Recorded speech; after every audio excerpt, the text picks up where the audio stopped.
ते या ठिकाणी सन्माननीय जयंत पाटील साहेब तुम्ही ऋषिकेश भैया ठीक आहे धन्यवाद।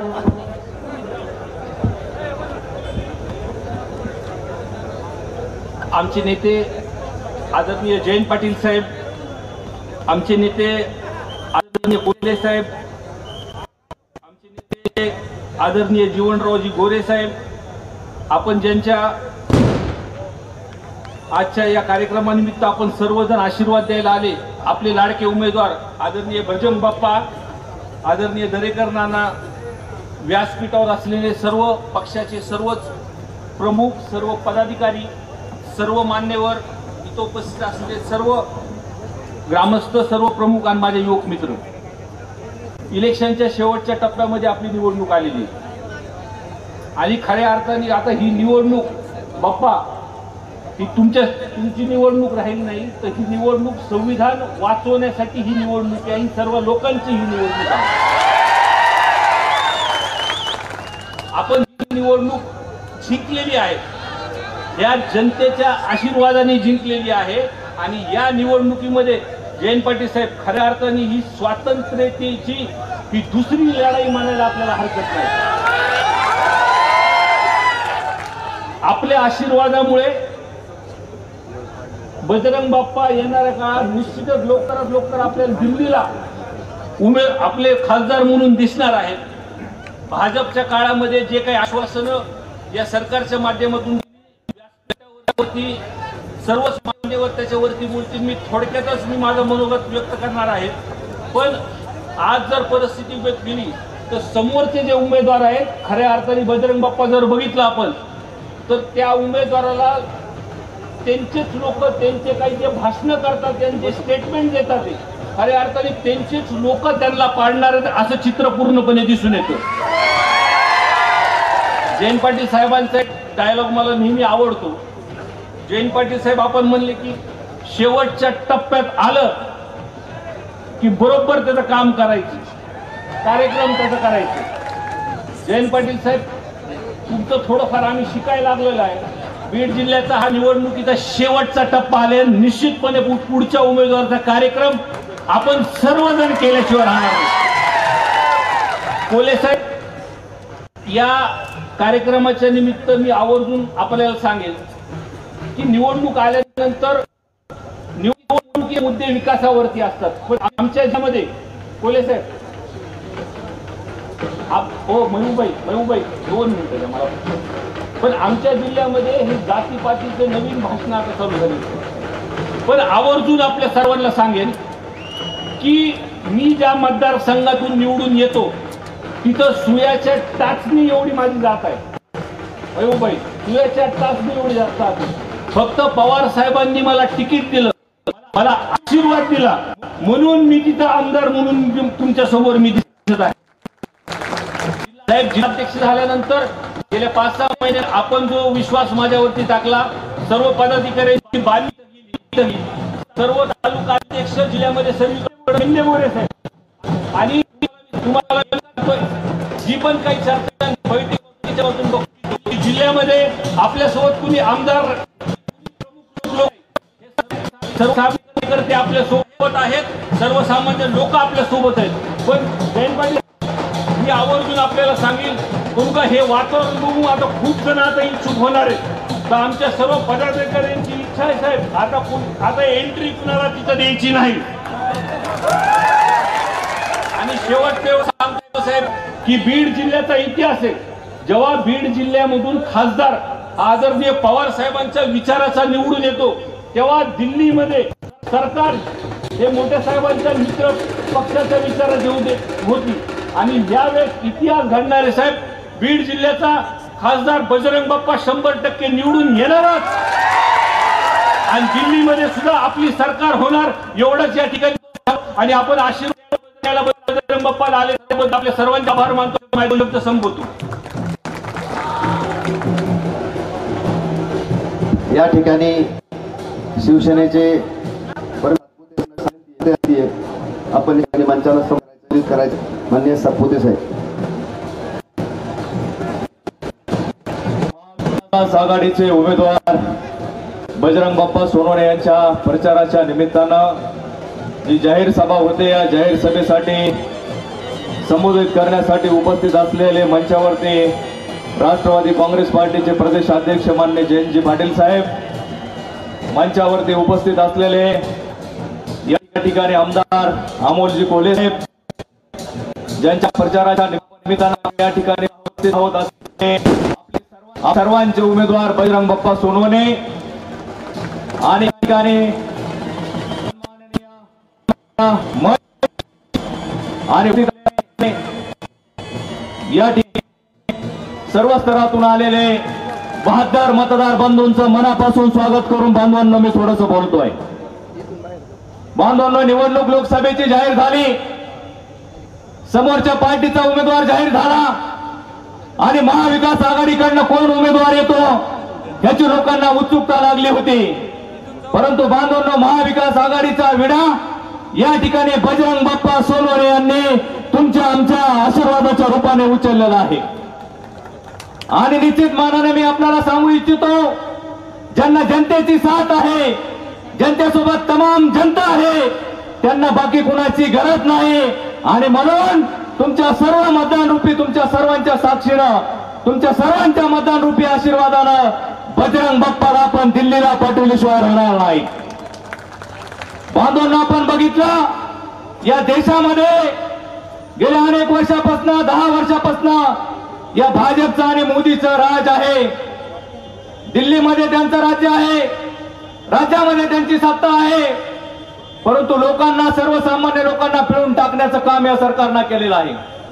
आज शेतकऱ्यांचे प्रश्न आहेत, बेरोजगारांचे प्रश्न आहेत, विद्यार्थ्यांचे प्रश्न आहेत, सर्वसामान्यांचे प्रश्न सोडायचे सोडून हे सरकार फक्त जाती धर्मामध्ये द्वेष पसरवण्याचं, जाती धर्मामध्ये भांडण लावण्याचं काम निश्चित मानाने या ठिकाणी करत आहे। परंतु ही तमाम जनतेने ओळखलेलं आहे, या भाजपने आज जर तुम्हाला पंतप्रधानाच्या विषयी बोलायचं झालं बांधवांनो, जर जगात सर्वात नंबर 1चा खोटं बोलणारा कोण माणूस आहे असं जर विचारलं तर या ठिकाणी बसलेले सर्वजण सांगतील सर्वात फेकू पंतप्रधान म्हणून मोदीचं नाव जगामध्ये जाहीर झालेलं आहे। या ठिकाणी बांधवांनो, आपण जर बघितलं, सर्वात खोटान आणि खोटं बोलून ज्यांनी सत्ता मिळवली, ज्यांनी पक्ष चोरण्याचं काम केलं, ज्यांनी उद्धव साहेबांचा पक्ष चोरण्याचं काम केलं, पवार साहेबांचा पक्ष चोरण्याचं काम केलं, आमचे 40 गद्दारांना चोरण्याचं काम केलं, परंतु 40 गद्दारांना ज्यांनी आमदार बनवलंय ती जनता आमच्या सोबत आहे, म्हणून ते आम्ही त्या 40 गद्दाराची गाई करत नाही। कारण ज्या ठिकाणी जनता आमच्या सोबत आहे, 40 गद्दारांना ज्यांनी घडवलं ते या ठिकाणी खासदार आणि आमदार या ठिकाणी करणार आहेत। आज मोदीच्या पायाखालची हवा गेलेली आहे, देवेंद्र फडणवीसच्या गेलेले आहे। बांधवांना, विरोधी पक्ष नेत्यामध्ये असताना देवेंद्र फडणवीसने संघर्ष यात्रा काढली होती। या ठिकाणी पत्रकार बांधव उपस्थित आहे, मी आवर्जून आपल्या ध्यानात आणू इच्छितो, त्यांनी ज्या वेळेला नागपूर पर्यंत संघर्ष यात्रा काढली होती त्यावेळेला त्यांनी म्हटलं होतं की कापसाला 12,000 रुपये भाव दिला पाहिजे, सोयाबीनला 8,000 रुपये भाव दिला पाहिजे, शेतकऱ्याच्या ऊसाला 3200 रुपयाचा भाव दिला पाहिजे। अरे बांधवांनो, तुम्ही जर विरोधी पक्षात असताना जर हा भाव मागत होतात तर आता तुमची गल्ली ते दिल्ली सत्ता आहे, मग आज शेतकऱ्याच्या कापसाला का 6,000 भाव आहे, सोयाबीनला का 4,000 रुपये भाव आहे? आता काय तुम्ही दसकट उपटण्याचं काम करता का? आता तुम्हाला जनता दिसत नाही का? आणि म्हणून ही मायबाप जनता या निवडणुकीमध्ये या गद्दाराला आणि ज्यांनी या देशाचं राजकारण फोडाफोडीचं केलंय त्यांना धडा शिकवल्याशिवाय मायबाप जनता शांत बसणार नाही।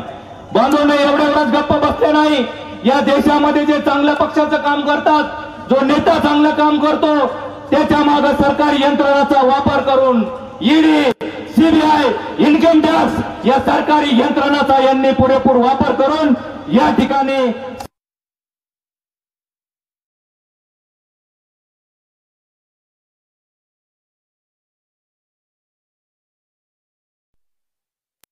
यांना खूप मोठी सेवा देतील हा आमचा ठाम विश्वास आहे।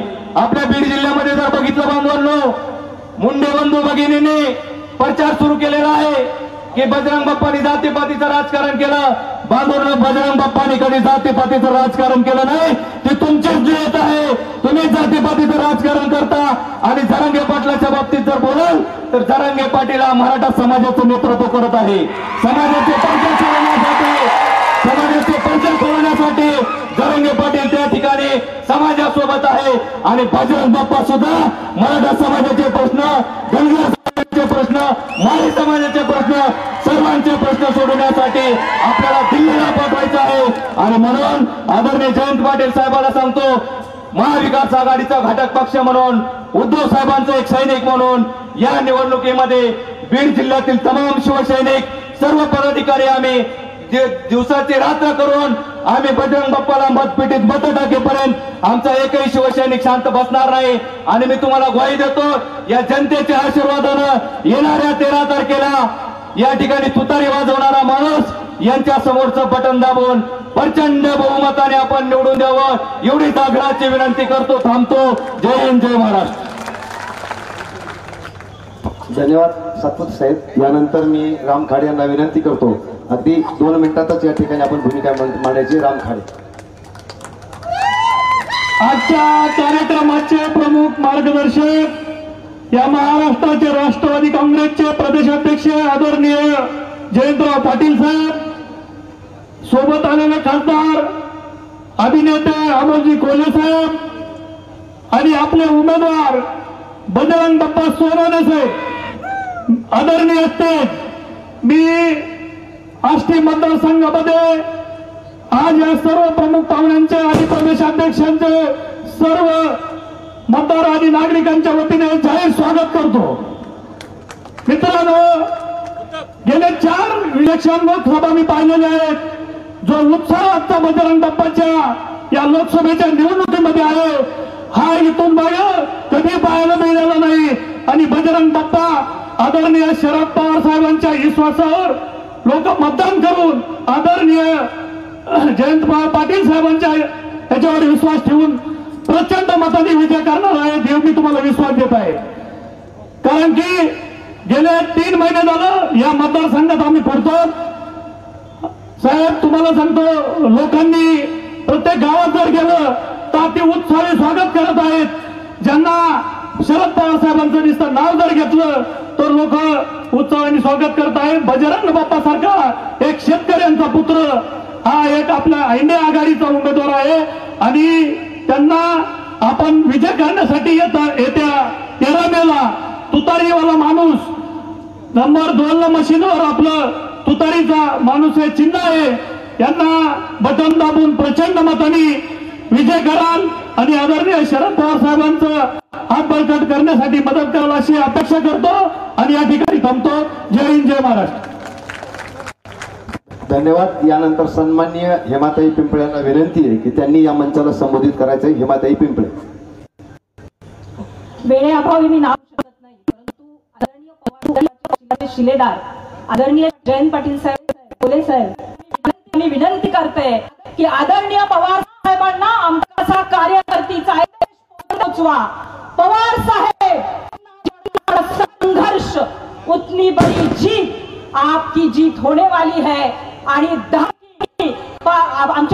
पाटील म्हणतात मीडियाच्या माध्यमामध्ये की 7 जागा येतील, परंतु मी तर म्हणते 10 पैकी 10 जागा येतील. अशा प्रकारचं चित्र महाराष्ट्रामध्ये निर्माण झालंय. का 10 जागा येतील ते मी तुम्हाला सांगते.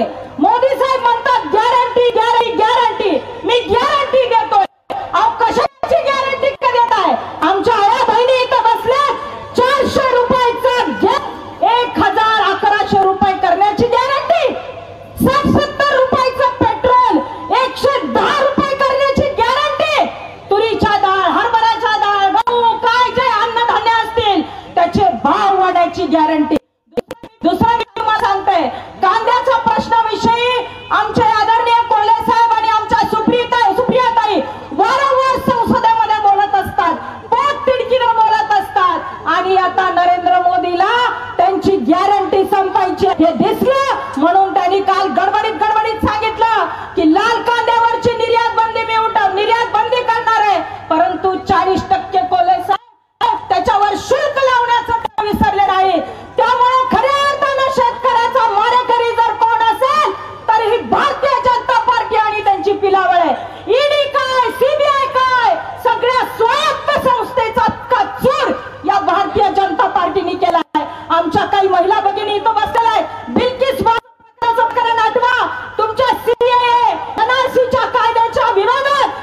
आणि कुठे ती नरेंद्र मोदी साहेब म्हणाले की वॉटर ग्रीड प्रकल्प आणि आमचं जलसंधारणाचं सगळंच गुंडाळण्याचं काम केलं, तरी या उद्धव ठाकरे साहेबाच्या आणि आमच्या आदरणीय जयंत पाटील साहेब आणि पवार साहेबाच्या सरकारने केलं.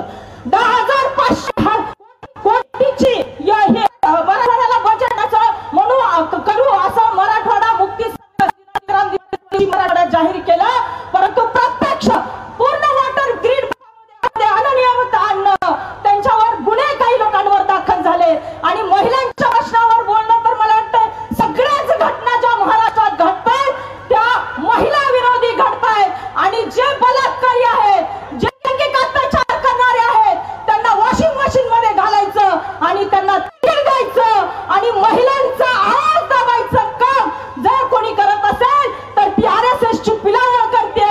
त्यामुळे 13 तारखेला तुम्ही स्वतःहून, आता ही निवडणूक तर तुम्हीच हातात घेतली आहे, परंतु तुम्ही स्वतःहून सकाळी 7 वाजता जा आणि आदरणीय पवार साहेबांचा हात बळकट करण्यासाठी आणि तरुणाईला लाजवाल असं नेतृत्व पुढे आणण्यासाठी माणूस फुंकणारी तुतारी या चिन्हावर बटन दाबा आणि पाऊस मतदानाचा पाडा, एवढीच मी तुम्हाला भगिनी म्हणून विनंती करते आणि माझी रजा घेते. आदरणीय जयंत पाटील साहेब आणि महबूबाई यांनी मला एवढ्या सगळ्या व्यस्ततेमध्ये ही बोलायची संधी दिली, त्याबद्दल एक महिला कार्यकर्ती म्हणून मी त्यांचे मनापासून आभार मानते.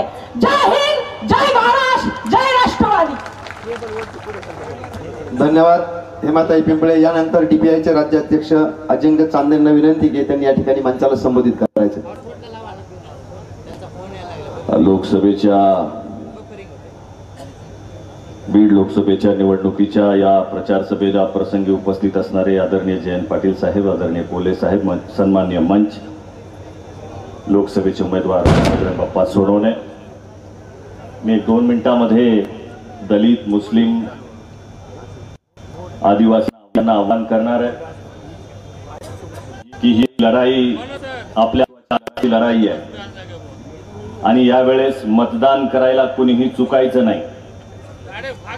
यावेळेस बजरंग बाप्पा सोनवणे यांना आपल्याला संसदेत पाठवायचंय. याच्यासाठी आपल्या मोहल्ल्यामध्ये, वस्तीमध्ये जाऊन जास्तीत जास्त मतदान कसं होईल याच्यासाठी आपण प्रयत्न करायचे आहेत. मी एवढं सांगेल की ही निवडणूक ही संसदेची निवडणूक आहे आणि संसदेमध्ये जाणारी माणसं ही त्या ठिकाणी आपले प्रश्न मांडत असतात आणि हे प्रश्न मांडून ते आपल्या समस्या सोडवत असतात. परंतु बीड जिल्ह्याच्या खासदार प्रीतमताई मुंडे या 2 वेळेस या बीड जिल्ह्याची उमेदवारी त्यांना दिली, खासदारकी आपण सर्वांनी मिळून दिली. परंतु खासदाराचं काम काय असतं हे त्यांनी या 10 वर्षामध्ये दाखवून दिलेलं आहे. त्याचं एक छोटस उदाहरण आदरणीय पाटील साहेबांच्या समोर मी या ठिकाणी ऑडिओ क्लिप आहे ताईंची, ती तुम्हाला दाखवणार आहे. ती संसदेत आपण ज्यांना मतदान केलं त्यांनी आपल्यासाठी काय केलंय हे 2 मिनिटांमध्ये ऐका फक्त. इन्व्हेस्टिगेशन रिपोर्ट मधून धक्कादायक समोर आहे. राज्यातल्या 10 करार नापास झाले. विकास निधीचा खासदार वापरला असल्याची माहिती समोर आली. तर काही नाही, फक्त थोडा निधी वापरलेला आहे. बीडच्या प्रीतम मुंडेने तर दबडीही खर्च केलेली नाहीये. मला आता याच्यासाठी आपल्याला निवडून द्यायचंय का? एवढा मोठा खासदारकीचा मान त्यांना द्यायचा आणि त्यांनी दमडीही बीड जिल्ह्याच्या या ऊसतोड कामगाराच्या जिल्ह्याला खर्च करायची नाही, याच्यासाठी त्यांना निवडून पाठवायचंय. बरे संसदेमध्ये जाताना काय करतात याचं दुसरं उदाहरण आहे का? मोदी मंत्रिमंडळात डॉक्टर भारती पवार या महाराष्ट्रातील एकमेव महिला खासदार आहेत. त्यांच्याकडे आरोग्य राज्यमंत्री पदाची जबाबदारी देण्यात आली. बुधवारच्या शपथविधीनंतर गुरुवारी त्यांनी पदभार स्वीकारला. डॉक्टर भारती पवार यांच्या पदावर नियुक्ती झाल्यावर एक व्हिडिओ प्रचंड प्रमाणात व्हायरल होत आहे. हा व्हिडिओ 2 वर्ष जुना आहे. यात डॉक्टर भारती पवार लोकसभेत भाषण करत होत्या तेव्हा प्रीतम मुंडे आणि रक्षा अक्षरशः बाबाखाली डोकं घालून त्या हसत होत्या. याच्यासाठी त्यांना संसदेत पाठवायचंय का? की आदिवासी असणाऱ्या खासदारांच्या जेव्हा त्या मंत्री भाषण करायला उठतात ह्या तेव्हा संसदेमध्ये बाकाच्या खाली मुंडी करून असतात। याच्यासाठी आपल्याला निवडून द्यायचंय का हा खासदार?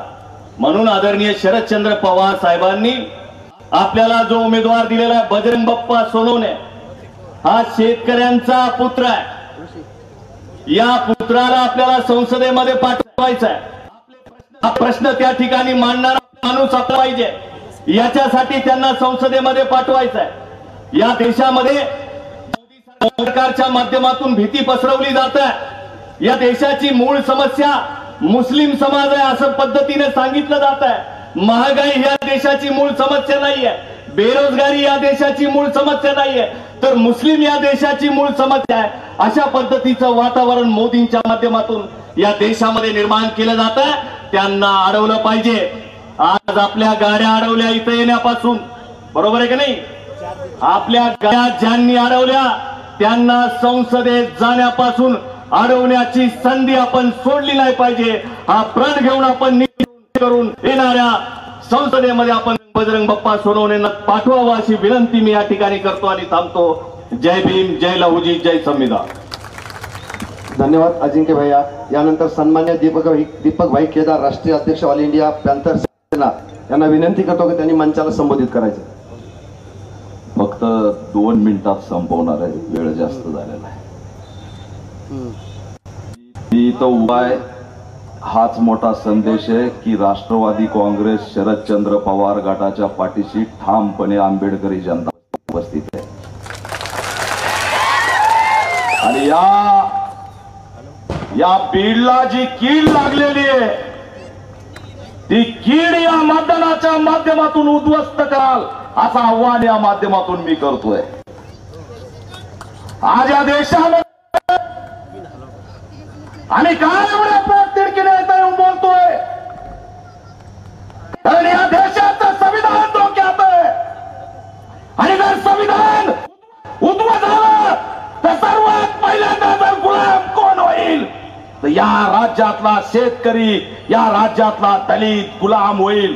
तो गुलाम होऊ नये म्हणून या ठिकाणी आम्ही आज उपस्थित आहे। सर्वांना करतोय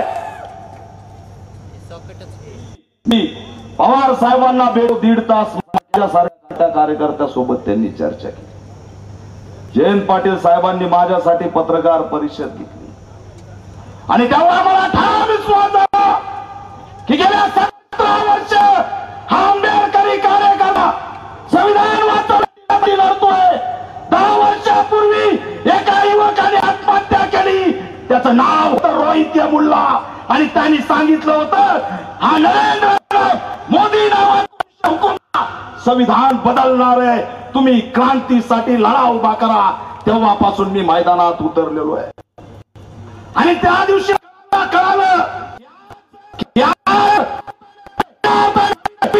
कोणी वाचू शकतं, तसे फक्त आंबेडकरवादी नेते शरदचंद्र पवार साहेब संविधान वाचू शकतात, हे असणारा ठाम विश्वास या ठिकाणी। बाकी आमचे 2 जण कविता करतात, मी बी एक कविता जोडायचा प्रयत्न करतो। बस झालं हुकुमशाही संविधान विरोधी नरेंद्र मोदीचं गुणगान, बस झालं हुकुमशाही संविधान विरोधी नरेंद्र मोदीचं गुणगान। कवाडे साहेब, आठवले साहेब, भाजपातून बाहेर पडा, धोक्यात आहे संविधान। आणि अण्णा आष्टीचे तर अण्णा मी चांगला ओळखीतो, कारण मी बी पाठवत्याच आहे। अण्णा लय जोरात भाषण करायला लागले।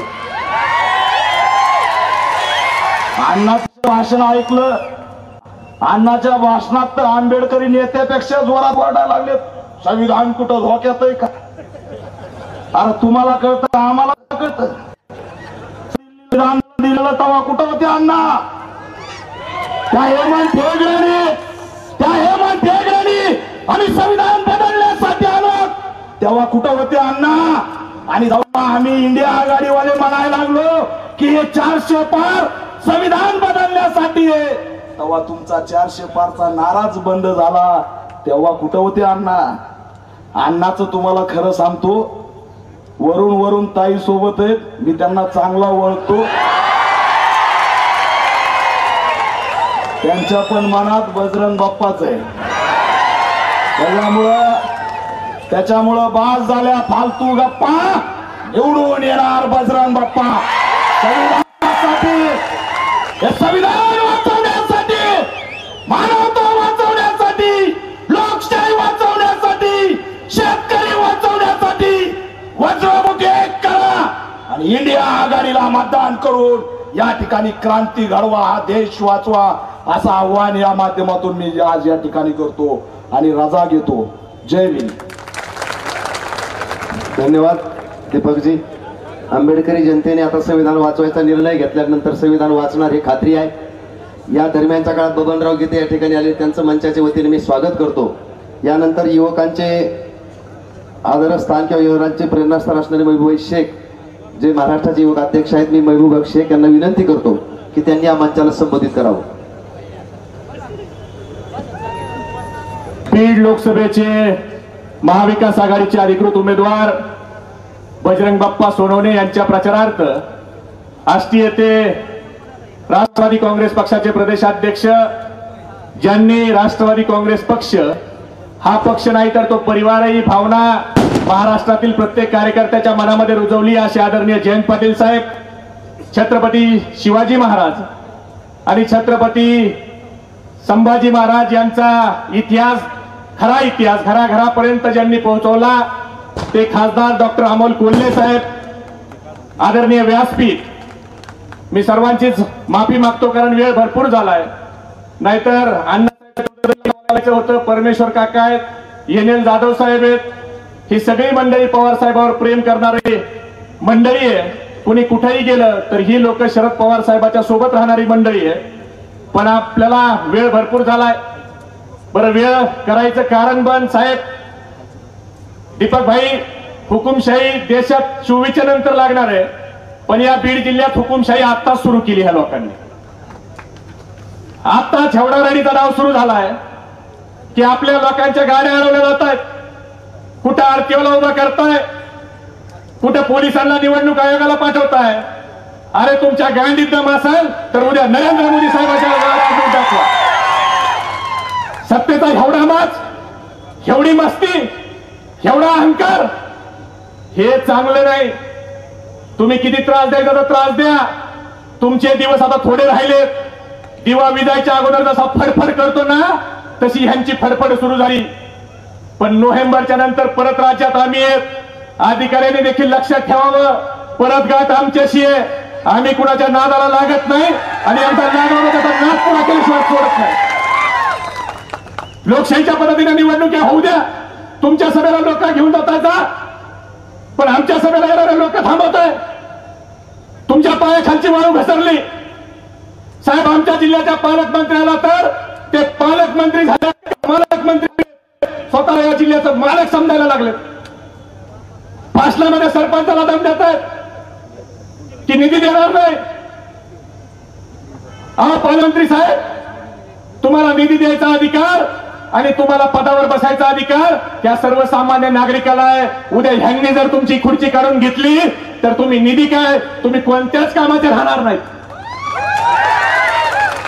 आज आमच्याकडे कोल्हे साहेब नवीन पद्धत निघली, सांगतायत आम्ही प्रारब्ध लिहू. प्रारब्ध कोण लिहितं? ईश्वर लिहितो, अल्लाह लिहितो. प्रारब्ध म्हणजे नशीब, हे लिहायचं काम ईश्वर अल्लाचं आहे.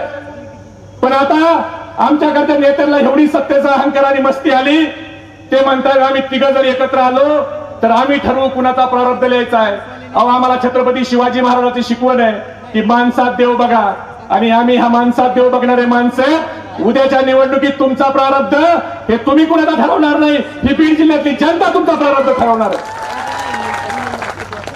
जे लोक 2019ला बजरंग बाप्पा हे शेतकरी पुत्र हे वरडून सांगत होते, ते लोक आज बजरंग बाप्पा 2 कारखान्याचा मालक आहे आणि कसे शेतकरी पुत्र नाही हे सांगतायत. अरे बजरंग बाप्पा एका शेतकऱ्याच्या घरात जन्मलेला मुलगा आहे, जिल्हा परिषदेचा सदस्य आहे. जिल्हा परिषदेचा सदस्य होऊन त्यांनी 2 कारखाने काढले. मराठवाड्यात चांगला भाव त्या बजरंग बाप्पाचा कारखाना देतोय. तुम्ही 2 कारखाने 4 कारखाने काढा, तुम्ही चांगला भाव द्या, पण शेतकऱ्याच्या पोराला कारखाना उभा करायचा अधिकार नाही. बजरंग बाप्पा तुमचे 2च कारखाने आहेत ना, दुसरं काही 2 नाही ना? नाही तर 25-26 वर्षांनी आम्हाला कळायचं की तुमचं दुसरं काय आहे. अरे 2 कारखाने काढले काय पाहिजे, शेतकऱ्याच्या हितासाठी कारखाने काढले, पण तुमची मानसिकता नाही. सर्वसामान्य कुटुंबातला एखादा शेतकऱ्याचा पोरगा, त्याला खासदार व्हायचा अधिकार नाही, त्याला निवडणूक लढवायचा अधिकार नाही. का निवडणुका तुम्ही लढवायच्या, सामान्याच्या पोरांनी निवडणुका लढवायच्या नाही, ही मानसिकता आहे. आता बबन भाऊ सांगायला लागलेत पंकजाताईला केंद्रात मंत्री करायचं आहे म्हणून पंकजाताईला निवडून द्या. अरे पंकजाताईला केंद्रात मंत्री करायचं आहे, मुंडे साहेबांना जर ह्यांना एवढं प्रेम आहे तर प्रीतमताईला का नाही यांनी केंद्रात मंत्री केलं? तर म्हणले प्रीतमताई ज्युनियर आहेत म्हणून त्यांना मंत्री केलं नाही. अरे म्हणलं लका तू येडा का खुळा, त्या भागवत कराड नगरसेवक पदाला पडलेल्या माणसाला तुम्ही राज्यसभेवर घेऊन केंद्रात मंत्री करता, पण तुम्हाला प्रीतमताईला मंत्री करता येत नाही. म्हणजे भारतीय जनता पार्टीला स्वर्गीय गोपीनाथ मुंडे साहेबांचा वापर हा फक्त निवडणुकीत करायचा असतो. आणि मग अशी कुणीतरी म्हणलं की या मतदारसंघाची निवडणूक संदीपायांनी सांगितलं, ही सर्वसामान्य जनतेने मित्रांनो हातात घेतली. बोलण्यासारखं भरपूर आहे पण आपल्याला मुख्य वक्त्याचं भाषण ऐकायचंय. पण जे आपल्याला त्रास देतात ना त्यांना मला एवढंच सांगायचंय की आम्ही हे मानणारे माणसं आहेत, ना तकलीफ ना संघर्ष, ना तकलीफ हो ना संघर्ष हो तो क्या मजा है जीने में, अरे बड़े बड़े तूफान थम जाते हैं जब आग लगी हो सीने में. तुम्ही आम्हाला त्रास देताय पण एक गोष्ट लक्षात ठेवा, कुछ देर की खामोशी है फिर शोर आएगा. अरे गद्दारो तुम्हारा तो सिर्फ वक्त आया है, हमारा दौर आएगा. ही गोष्ट लक्षात ठेवा. आणि आपल्या सगळ्याला शेतकऱ्याचं पोरगा बजरंग बाप्पा हे लोकसभेत पाठवायचंय, त्यासाठी गावागावात जाऊन आपल्याला प्रचार करायचा आहे. आता पैशाचा वापर होईल, ताकदीचा वापर होईल, पण ही बीड जिल्ह्यातली स्वाभिमानी जनता आहे यावेळेला ऐतिहासिक क्रांती केल्याशिवाय राहणार नाही. 2004चा निकाल हा आपल्याला 24 मध्ये आणायचा आहे का? खासदार निवडून द्यायचा आहे का? जयंत पाटील साहेबाला सांगा इतक्या कमी आवाजात कसं खासदार काय, आपला झेडपी मेंबर पण निवडून यायचा नाही असा आवाज निघतोय. खासदार निवडून द्यायचा आहे का? मग मी घोषणा देतो, हात वर करून घोषणा द्या. आपला हात वर असताना शेजाऱ्याकडे लक्ष ठेवा, ज्याचा हात खाली आहे समजून घ्या विरोधी पार्टीचा आपलं काय चाललंय ऐकायला आलाय. छत्रपती शिवाजी महाराज की, बजरंग बप्पा सोनवणे तुम आगे बढ़ो, शरद पवार साहब तुम आगे बढ़ो, जयंत पाटील साहब तुम आगे बढ़ो, कोल्हे साहब तुम आगे बढ़ो. धन्यवाद. जय हिंद जय महाराष्ट्र. यानंतर मी माजी आमदार आदरणीय साहेबराव नाना दरेकर साहेब यांना विनंती करतो की त्यांनी आपलं मनोगत व्यक्त करावं.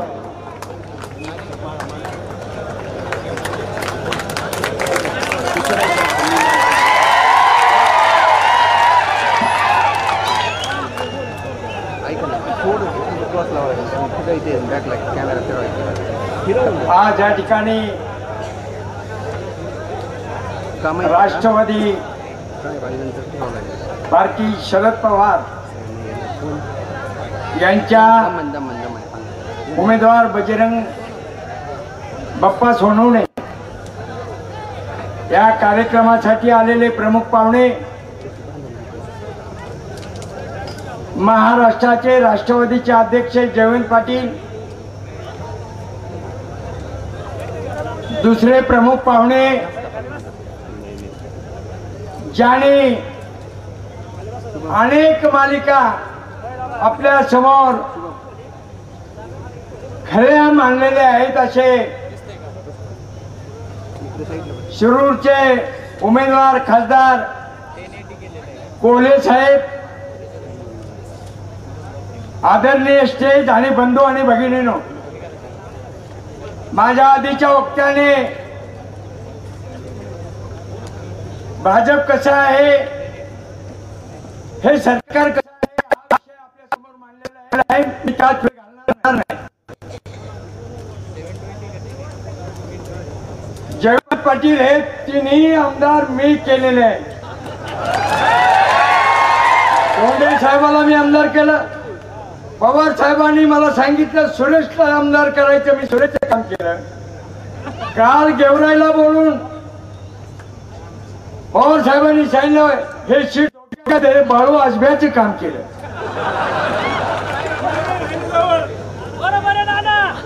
आणि म्हणून हे काय उद्गार काढते, अरे ज्यांची लायकीच नाही, ज्या पवार साहेबांवर बोलणारे असतील हे मूर्ख आहेत असं माझं प्रामाणिक मत आहे. किती दमदव द्या, किती खेळ्या करू द्या, हा माझा 18 ते 30 वयाचा जो मतदार आहे यांना मातीत घालल्याशिवाय राहणार नाही असं माझं प्रामाणिक मत आहे. जाती पातळीवर बोलणारे जे कोण असतील,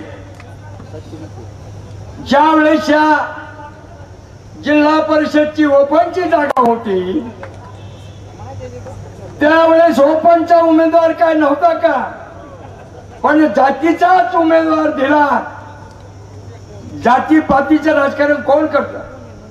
या जिल्हा परिषदेमध्ये मागासवर्गीय प्रत्येक तालुक्यातला उमेदवार होता,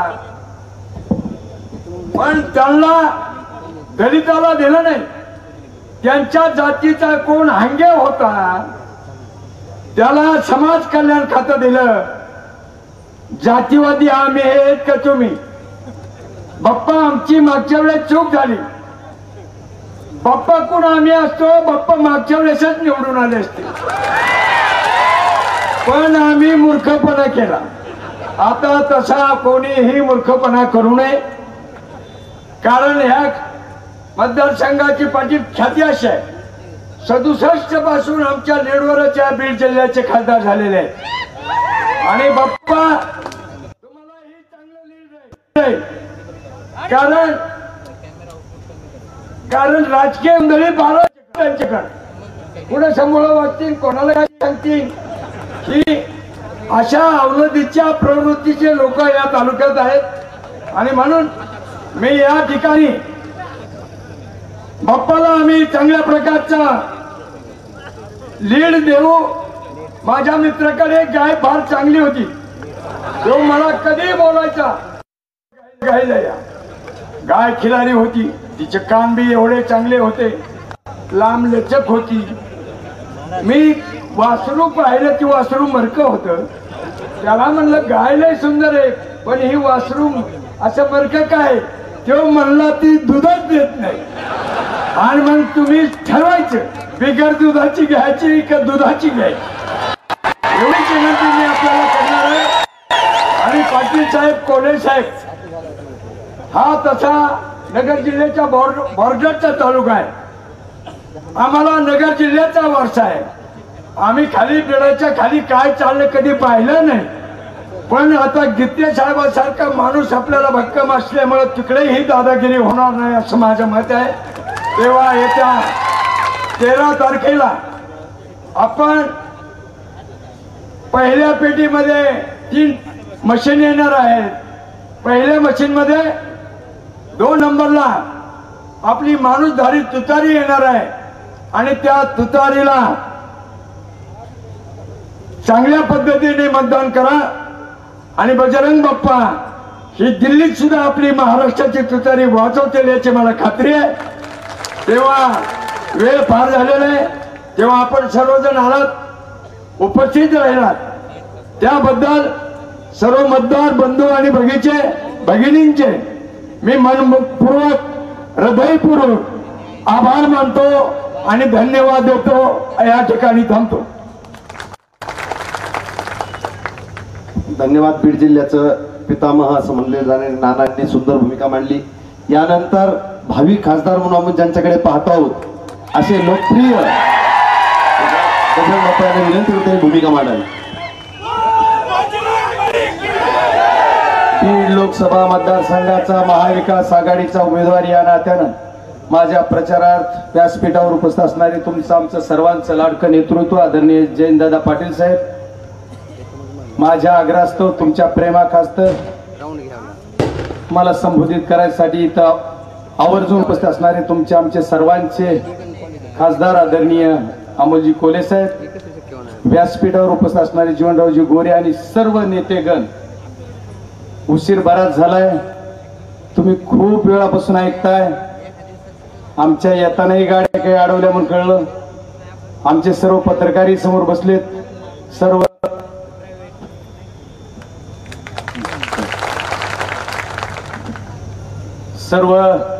जमलेले माझे मायबाप, जनता जनार्दन, या बीड जिल्ह्याच्या कुठल्याही कानाकोपऱ्यात गेलं तर एवढा उत्स्फूर्त प्रतिसाद मिळतोय,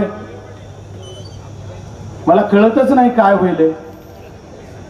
साहेब, मी ज्या दिवशी उमेदवारी जाहीर झाली त्या दिवशी या आष्टी विधानसभा मतदारसंघाच्या धानोरा गावातून सुरू केलं. त्या दिवसापासून आज इथं येईपर्यंत पण ज्या गावात जाईल त्या गावात वरातच काढली जाते. आदरणीय अमोलजी कोले साहेब पण आज उमेदवार आहेत. साहेब, बीड जिल्ह्यात 1200 गाव आहेत. जवळपास 600 गावात प्रत्यक्ष जाण्याचं काम आदरणीय साहेब मी केलं या 15 दिवसात. मला वाटतं एवढी स्पीड समोरच्या उमेदवार 15 वर्षात मी धरली नाही. समोरचे आपले उमेदवार आहेत 15 वर्षात तरी एवढ्या 600 गावात गेले का? निवडणूक ही बीड जिल्ह्यातली मायबाप जनतेने हातात घेतली आणि निवडणूक कशावर झाली पाहिजे तर विकासावर झाली पाहिजे. आपण केलेल्या कामाचा लेखाजोखा दिला पाहिजे. या बीड जिल्ह्यातल्या जनतेला काय हवंय? गेली 10 वर्ष झालं तुम्ही बीड जिल्ह्यातला खासदार तुमचा भारतीय जनता पार्टीचा निवडून येतोय आणि भारतीय जनता पार्टीचं केंद्र सरकार आहे, राज्य सरकार आहे. या काळामध्ये तुम्ही काय काम केलं हे तुम्ही जनतेला सांगितलं पाहिजे. याच्यावर बोललंच जात नाही. तुम्ही सांगा की आम्ही हे काम केलेत आणि आता हे करू. ह्याच्यावर काहीच अजिंठा नाही. बोललं जात आहे काय? ज्या दिवशी पहिल्यांदा परळी विधानसभेत आदरणीय पालकमंत्री महोदय आजी आणि माजी मंत्री महोदय जे आपल्या उमेदवार आहेत आणि आताच्या खासदार 3 जण गडावर गेले, तिथं काय बोलले तर जे बोलायचं नाही ते काय म्हणले, तुमची ऐपत काय, तुमची लायकी काय, तुमचा प्रारब्ध ठरू. तुम्ही काय बोलताय? कशासाठी बोलताय? माझी लायकी, माझी ऐपत एकच आहे. मी शेतकऱ्याच्या जन्माला कोटी जन्म घेतला ही माझी अवकात आहे आणि शेतकऱ्याच्या पोटाला जन्म घेऊन मी साखर कारखान्यासारखा येडेश्वरी नावाचा कारखाना उभा केला. निस्ता उभा केला नाही तर त्याला इथेनॉलचा प्रोजेक्ट सुद्धा 400 LPDचा चालू केला. साहेब, एवढंच नाही तर त्याची कॅपॅसिटी 8-10,000 केली. दुसरा कारखाना घेतला आणि ते सुरळीत चालवतोय. सुरळीत निस्ता चालवत नाही, त्याचं 15 दिवसाला पेमेंट देतोय. एवढंच नाही करत तर पगार लोकांचा, कर्मचाऱ्याचा देतोय, HNT ठेकेदाराचा देतोय. ही माझी ऐपत आहे. आणि तुम्ही आदरणीय स्वर्गीय गोपीनाथरावजी मुंडे साहेबांनी 26 कारखान्याचा आकडा केला होता. आदरणीय जयंत पाटील साहेबांना माहित आहे. 26 कारखान्याचे 0 केलं. हे तुमचं काय तुम्ही बघा बरं. जे ज्यांच्या तोंडून म्हणले साहेब तुम्ही सुद्धा 2010ला माझ्या परवानगी बरोबर तुमची सुद्धा परवानगी कारखान्याची होती, त्याचं काय झालं? कुठे? या बीड जिल्ह्यामध्ये आमची ऐपत काढता. आमची लाईक, आम्ही गरीब आहे पण आमची ऐपत गरिबीवर जात आहे. आदरणीय साहेब, पालकमंत्री आहात आपण, तुम्ही तिथेच म्हणलात आम्ही 3 जण मिळून या बीड जिल्ह्यातला कुणाचा काय रद्द ठरवायचा ते ठरवू. आदरणीय साहेब, तुम्हाला तो कुणी अधिकार दिला? छत्रगुप्तवरी बसले, त्यांना प्रारब्ध द्या. मायबाप जनतेला अधिकार आहे नेत्यांचा प्रारब्ध ठरवायचा. कुणी नेता प्रारब्ध ठरवू शकत नाही. त्याच्यामुळे बीड जिल्ह्यातली जनता तुमचा येणाऱ्या तारखेला प्रारब्ध ठरवणार आहे. एवढीच एक निवडणूक नाही साहेब, इथून पुढच्या निवडणुका सुद्धा तुमचा प्रारब्ध कोण ठरवणार आहे? राजकीय नेत्यांचा ते बीड जिल्ह्यातली जनता ठरवणार आहे. काय बोलायला लायकी नाही, उंची नाही आणि तुम्ही भाषण काय करताय? साहेब, फक्त आणि फक्त माझ्यावर टीका आहे. माझी लायकी नाही, माझी उंची नाही. तुम्ही महाराष्ट्रामध्ये मुख्यमंत्र्याच्या नंतर मीच म्हणताय आणि फक्त माझ्यावरच बोलताय. अरे तुमची उंची माझ्यासारखी झाली की मग हा? काय चाललंय? राजकीय अनुभव काय म्हणल्या आपल्या समोरच्या उमेदवार ताई? त्यांना मी एका खात्याचे मंत्री होते, त्या खात्याचा हा सभापती होता. किती हिणवणार ताई साहेब तुम्ही ग्रामविकास खात्याचे मंत्री होतात, पण मी शिक्षण आणि आरोग्याचा सभापती होतो. जिल्हा परिषद म्हणून ते खातं जरी येत असलं, ग्रामविकास मध्ये जिल्हा परिषद येते, पण शिक्षण आणि आरोग्य खातं तुमच्याकडे येत नाही. तुम्ही काय बोलतात? म्हणजे आम्हाला हिणवताय का? तर गोरगरिबाचं एक पोरग संसदेत जायची वाट बघताय, त्याच्यामुळे तुम्हाला ते सहन होत नाही, म्हणून तुम्ही आम्हाला हिणवताय. मग आमची उंची नाही, पण यांना काय आज आलंय? मी म्हणलं ताई साहेब, मी 92 ला ग्रामपंचायत लढली, तेव्हापासून जिल्हा परिषद असेल, पंचायत समिती असेल, सगळे पद लढत इथपर्यंत लोकसभेच्या सभागृहात जाण्यासाठी आदरणीय शरदचंद्रजी पवार साहेबांनी मला दुसऱ्यांदा संधी दिली. आणि मग माझी उंची नाही तर ही काय? तुमची उंची जास्त आहे. तुम्ही काय म्हणलात की बीड जिल्ह्यामध्ये या बजरंग सोनवणेच्या नावावर एखादं काम आहे का? आता मी खासदार नाही, आमदार नाही, मंत्री नाही, लोकसभेला लोकांनी फार चारी मुंड्या केलं, माझ्या नावावर काय काम आहे? पण ताई साहेब तुम्हाला माहित नसल, तुम्ही म्हणला था बीड जिल्ह्यातला पराजय झालेला उमेदवार गावात फिरतो का? बीड जिल्ह्यात नंतर बोलतो, पण माझ्या नावावर काय काम आहे म्हणलात तुम्ही? ज्या नात्रा गावामध्ये तुमचं मतदान आहे, त्या गावाचा दवाखाना सुद्धा या बजरंग सोनवणे दिलाय. आणि माझ्या नावावर काय काम आहे? अरे दिला याचा अर्थ शासनाचा निधी आहे, तो शासनाच्या सत्तेवर बसल्यानंतर तो वाढप्याचा अधिकार आहे, तो वाढणार आहे. त्याला असं काय तुमची रजिस्ट्री आहे? पण तुम्ही तसं का बोलताय मला कळत नाही. परवा एका सभेमध्ये आमचे पालकमंत्री महोदय म्हणले की बजरंग सोनवणे शेतकरी पुत्र कसा, उद्योजकांमध्ये 2-2 कारखाने. साहेब मला संशोधनच करायची वेळ आली. मी शेतकऱ्याच्या पोटी जन्मलो, ह्याचा मला रास्त अभिमान आहे आणि मी शेतकरी पुत्र आहेच. तुम्ही कशा अँगलने बघा शेतकरी पुत्रच आहे. आणि मी शेतकरी पुत्रानं उद्योजक केला आणि उद्योजक झालो आणि राजकारणात उभा राहिलो, तर बिघडलं कुठं? आता आम्ही तुम्हाला म्हणायचो, तुम्ही म्हणतात ऊसतोडांचे नेते. कुणी ऊस तोडलाय? आम्ही ऊसतोडांच्या घरी जन्मलो. कुठं जन्मला ते सांगा. काय बोलताय? का बोलताय? राष्ट्रीयच्या सभेत तुम्ही ते कळसच केला, लोकशाहीच मारली. परवा एके आष्टीची सभा होती साहेब, इथं 1200 लोकांची सभा होती आदरणीय साहेब, आणि भाषण केलं 59 मिनिट आमच्या पालकमंत्र्यांनी. 1200 लोकांची सभा. बीड जिल्ह्यात पहिलीच एक सभा आपली झाली साहेब, की एवढी प्रचंड मोठी आहे. नाही तर बीड जिल्ह्यातल्या कुठल्या गावात कुठं सभा यांना कुणाला घेता आली नाही. त्यामुळे त्या सभेत त्यांनी 59 मिनिट बोलले. त्याच्यात काय बोलले? त्याच्यात म्हणले, आमदार साहेब त्यांचे होते, त्यांना मी नावं काही घेऊ इच्छित नाही, त्यांच्या नानाने सांगितले मी कुणाची नावं कशाला घेऊ. ही स्टेजवर आहेत, तुम्ही स्टेजवर आहेत, तुम्ही म्हणता म्हणले की ही माझं ऐकत नाही, त्या सरपंच ती सरपंच माझं ऐकत नाही. आणि उद्या जर म्हणले सरपंच माझ्याकडे आला तर मी म्हणेल सरकार माझं ऐकत नाही, मी निधी देणार नाही. अरे अरे पंचायत राज व्यवस्थेने अधिकार दिला, सरपंचाचा सन्मान आणि स्वाभिमान करायला शिका. लोकप्रतिनिधीचा अवमान करताय, ही कुठली पद्धत? साहेब त्याचा निश्चय मी करतो की या सरपंचाचा तुम्ही अवमान करताय. असं वागू नका साहेब. का बोलताय असं? काहीच कारण नाही. पण पालकमंत्री महोदयांना एवढीच घाई झाली की कधी 4 तारीख येते, एकदा बहिणीचा पराजय झालेला कधी बघतो, त्याची घाई झाली. साहेब दुसरी आहे का फॉर्म भरायचं त्यांच्या कार्यक्रमात आदरणीय पालकमंत्री महोदय बोलत होते. त्यांनी काय म्हणले की बाकीचं लांबलचक सांगत नाही, माझ्यावर काय अवकात म्हणले, काय म्हणले हे सोडून द्या. पण स्टेजवर बसलेल्या एका नेत्याला, माजी मंत्र्यालाच म्हणले की तुम्हाला असं वाटलं होतं की तुम्ही काहीतरी बजरंगवर बोलता, तुम्ही बोललाच नाही. आता कोण म्हणजे तुमचा स्टेजवर बसणाऱ्यावर बी विश्वास नाही. वा रे वा, असंच चाललंय. मग आता बघा, माणसाला काय करे, तुमचा जर त्यांच्यावर विश्वास नसला तर पुन्हा कसं होईल?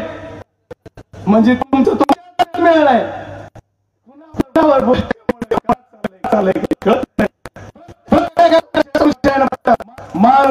गेला जे जे जवळ त्यांच्या जवळ माझी तुमच्या सर्वांच्या समोर एक साक्षीने विनंती करायची, जवळ असणाऱ्या नेत्यांना, अरे तुमच्यावर विश्वासच नाही लागाव, कशाला तुम्ही उगाच राहिलात पळत पळत त्यांच्या माग? तुम्ही काही केलं तरी ती म्हणणार त्यांनी काहीच केलं नाही. खरंय का नाही? मग आता कशाला? चला, या सर्व गोष्टीचा विचार करायला पाहिजे. याने कुठलाच विचार नाही. माझ्या शेतकऱ्यासाठी या खासदार महोदयाने काय केलं उत्तर द्या. तुमच्या सरकारने शेतकऱ्यासाठी काय केल्याचं उत्तर द्या. माझ्या शेतकऱ्याचा कांद्याचा प्रश्न निर्माण झाला. या महाराष्ट्राच्या मुख्यमंत्र्यांनी सभागृहात 2 शब्द दिला की आम्ही या कांद्याला 300 रुपये अनुदान देऊ. मिळालं का कोणाला आपल्या इथं? मिळालं का? एकाला मिळालं नाही. मग याच्यासाठी आपल्या खासदारांना त्यांच्या सभागृहात किंवा त्यांच्या सरकारकडे कमीत कमी एकदा तरी तोंड उघडायला पाहिजे होतं. उघडलं का? मागच्या 2014च्या निवडणुकीमध्ये या महाराष्ट्राचे उपमुख्यमंत्री देवेंद्र फडणवीस साहेब, आदरणीय आपल्या समोर असणाऱ्या उमेदवार ताई आणि पाशा पटेल नावाचं एक बाहेरून आलेलं, ह्या तिघांनी मिळून एक यात्रा काढली, टाळ हातात मुर्दंग घेऊन, आणि काय सांगितलं होतं की माझ्या शेतकऱ्याच्या कापसाला 10,000 रुपये भाव दिला पाहिजे. एवढंच नाही तर काय सांगितलं पुढं, माझ्या तुरीला भाव 8,000 दिला पाहिजे, हरभऱ्याला भाव 9,000 दिला पाहिजे. काय झालं? सोयाबीनला भाव तुम्ही 7,000 दिला पाहिजे. आज 10 वर्ष झाले या सर्व पिकाच्या किमती अर्ध्यावर आल्या. याच्यासाठी माननीय खासदार महोदयाने एक चकार शब्द तरी आपल्या सभागृहात बोलल्या का? सरकारकडे बोलल्या का? काहीच नाही. आणि तुम्ही काय म्हणलात पालकमंत्री महोदय? तुम्ही असं म्हणलात की आता आमच्या ताई साहेबाला निवडून का द्यायचंय? तर त्या मोदी साहेबाच्या खांद्याला खांदा लावून संसदेत जाणार आहेत, संसदेत काम करणार आहेत, आणि मग त्यांच्यासाठी आणि त्याच्यानंतर विकासाचा निधी बीड जिल्ह्याला मला आणायचा, त्याच्यासाठी ताई साहेबाला निवडून द्या. साहेब, अगोदरच्या ताई कुणासोबत होत्या? मोदी साहेबांवर नव्हत्या का? कुणासोबत होत्या? त्याचं उत्तर द्यावं लागेल. अगोदरच्या ताई साहेब का काँग्रेस बरोबर होत्या? मोदी घ्या, सगळे मोदी. मोदी बरोबर म्हणताय, मग तुम्हाला कोणी अडवलं होतं विकास करायला बीड जिल्ह्याचा? तुम्ही सांगताय की मला बीड जिल्ह्याचा विकास करायचंय, वॉटर ग्रीडचं पाणी आणायचंय, माझ्या बीड जिल्ह्याला सुजलाम सुफलाम करायचंय, याच्यासाठी आदरणीय ताईंना मत द्या. मग 10 वर्ष 15 वर्ष तुमचाच खासदार, 10 वर्ष तुमचंच सरकार, मग अडवलं कुणी? काय माहिती? या खासदाराने आपला प्रश्न कुठं मांडला नाही. एवढंच नाही, साहेब म्हणतात, आदरणीय पालकमंत्री साहेब का म्हणले, हा शेतकरी पुत्र शेतकरी पित्र म्हणतो, याच्या शेतात काय पिकतंय ती मला एकदा बघावं लागल. आणि त्याला साक्षीदार पुन्हा कोण होतं काय माहिती. पण म्हणले, मी म्हणलं साहेब 15 वर्ष मी तुमच्या सोबत काम करीत होतो, त्यावेळेस तुम्ही बघितलं नाही का काय पिकते माझ्या शेतात? नाही दिसलं. मागच्या निवडणुकीमध्ये 2019च्या निवडणुकीमध्ये तुम्ही टाळं फोडून सांगितलं आणि मी त्यांच्यासाठी प्रचार केला म्हणलात. मग त्यावेळेस सांगितलं ना, हा शेतकरी पुत्र कसा चांगला आहे, कसा चांगला आहे. आताच काय झालं? उन्हानं माझं थोबाड थोडं काळं झालंय का दुसरं काय झालंय? आता काय झालं? खराब झालं. पण काहीच बोलावं, काहीच कळणार. या सर्व गोष्टीचा पोलखोल कुठेतरी झाला पाहिजे. या उद्देशाने मी त्यांना सांगितलं, साहेब जरा दमानी घ्या, नका माझ्यावर बोलू. पण ती दररोज काहीतरी बोलते. एवढं काय चाललंय काहीच कळणार. मग या खासदार महोदयांना मी सांगितलं की खासदार महोदया, तुम्ही आणखी आमच्या समाजाच्या कुठल्या घटकावर बोललात का संसदेमध्ये?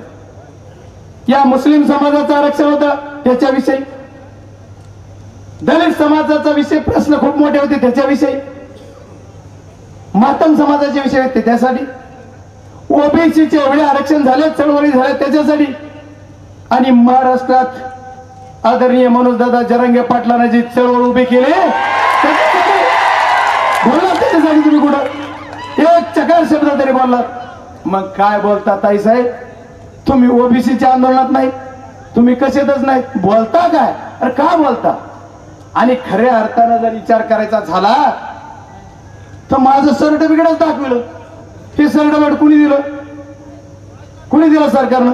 त्यांनी तारखासहित सांगितलं की काय घाई झाली म्हणले, नोव्हेंबरला GR निघाला आणि सर्टिफिकेट जानेवारीला मिळालं. साहेब आम्हाला कुठं घाई झाली? 50 वर्षापूर्वीच आमच्या पहिल्या पिढीलाच मिळायला पाहिजे होतं. ते सर्टिफिकेट कुणामुळे मिळालं? तर आदरणीय मनोजदादा जरांगे पाटलामुळे आम्हाला ते सर्टिफिकेट मिळालं. त्याचा रास्त अभिमान आम्हाला आहे. तुम्हाला काय दुखतंय? तुम्हाला काय अडचण आहे? आणि तुम्ही आम्हाला हे नव्हतं. तुम्ही ओबीसी म्हणताय. कोणच्या ओबीसी? खरे ओबीसी आम्ही आहोत. ओबीसीचं सर्टिफिकेट दाखवलं ना, आम्ही ओबीसी आहोत. तुम्ही तर ओबीसीच नाहीत. तुम्हीच तपासा. तर कुणाचं काम केलं तुम्ही? एवढ्या बंजारा समाजाला तुम्ही एवढ्या दिवस खेळवलं.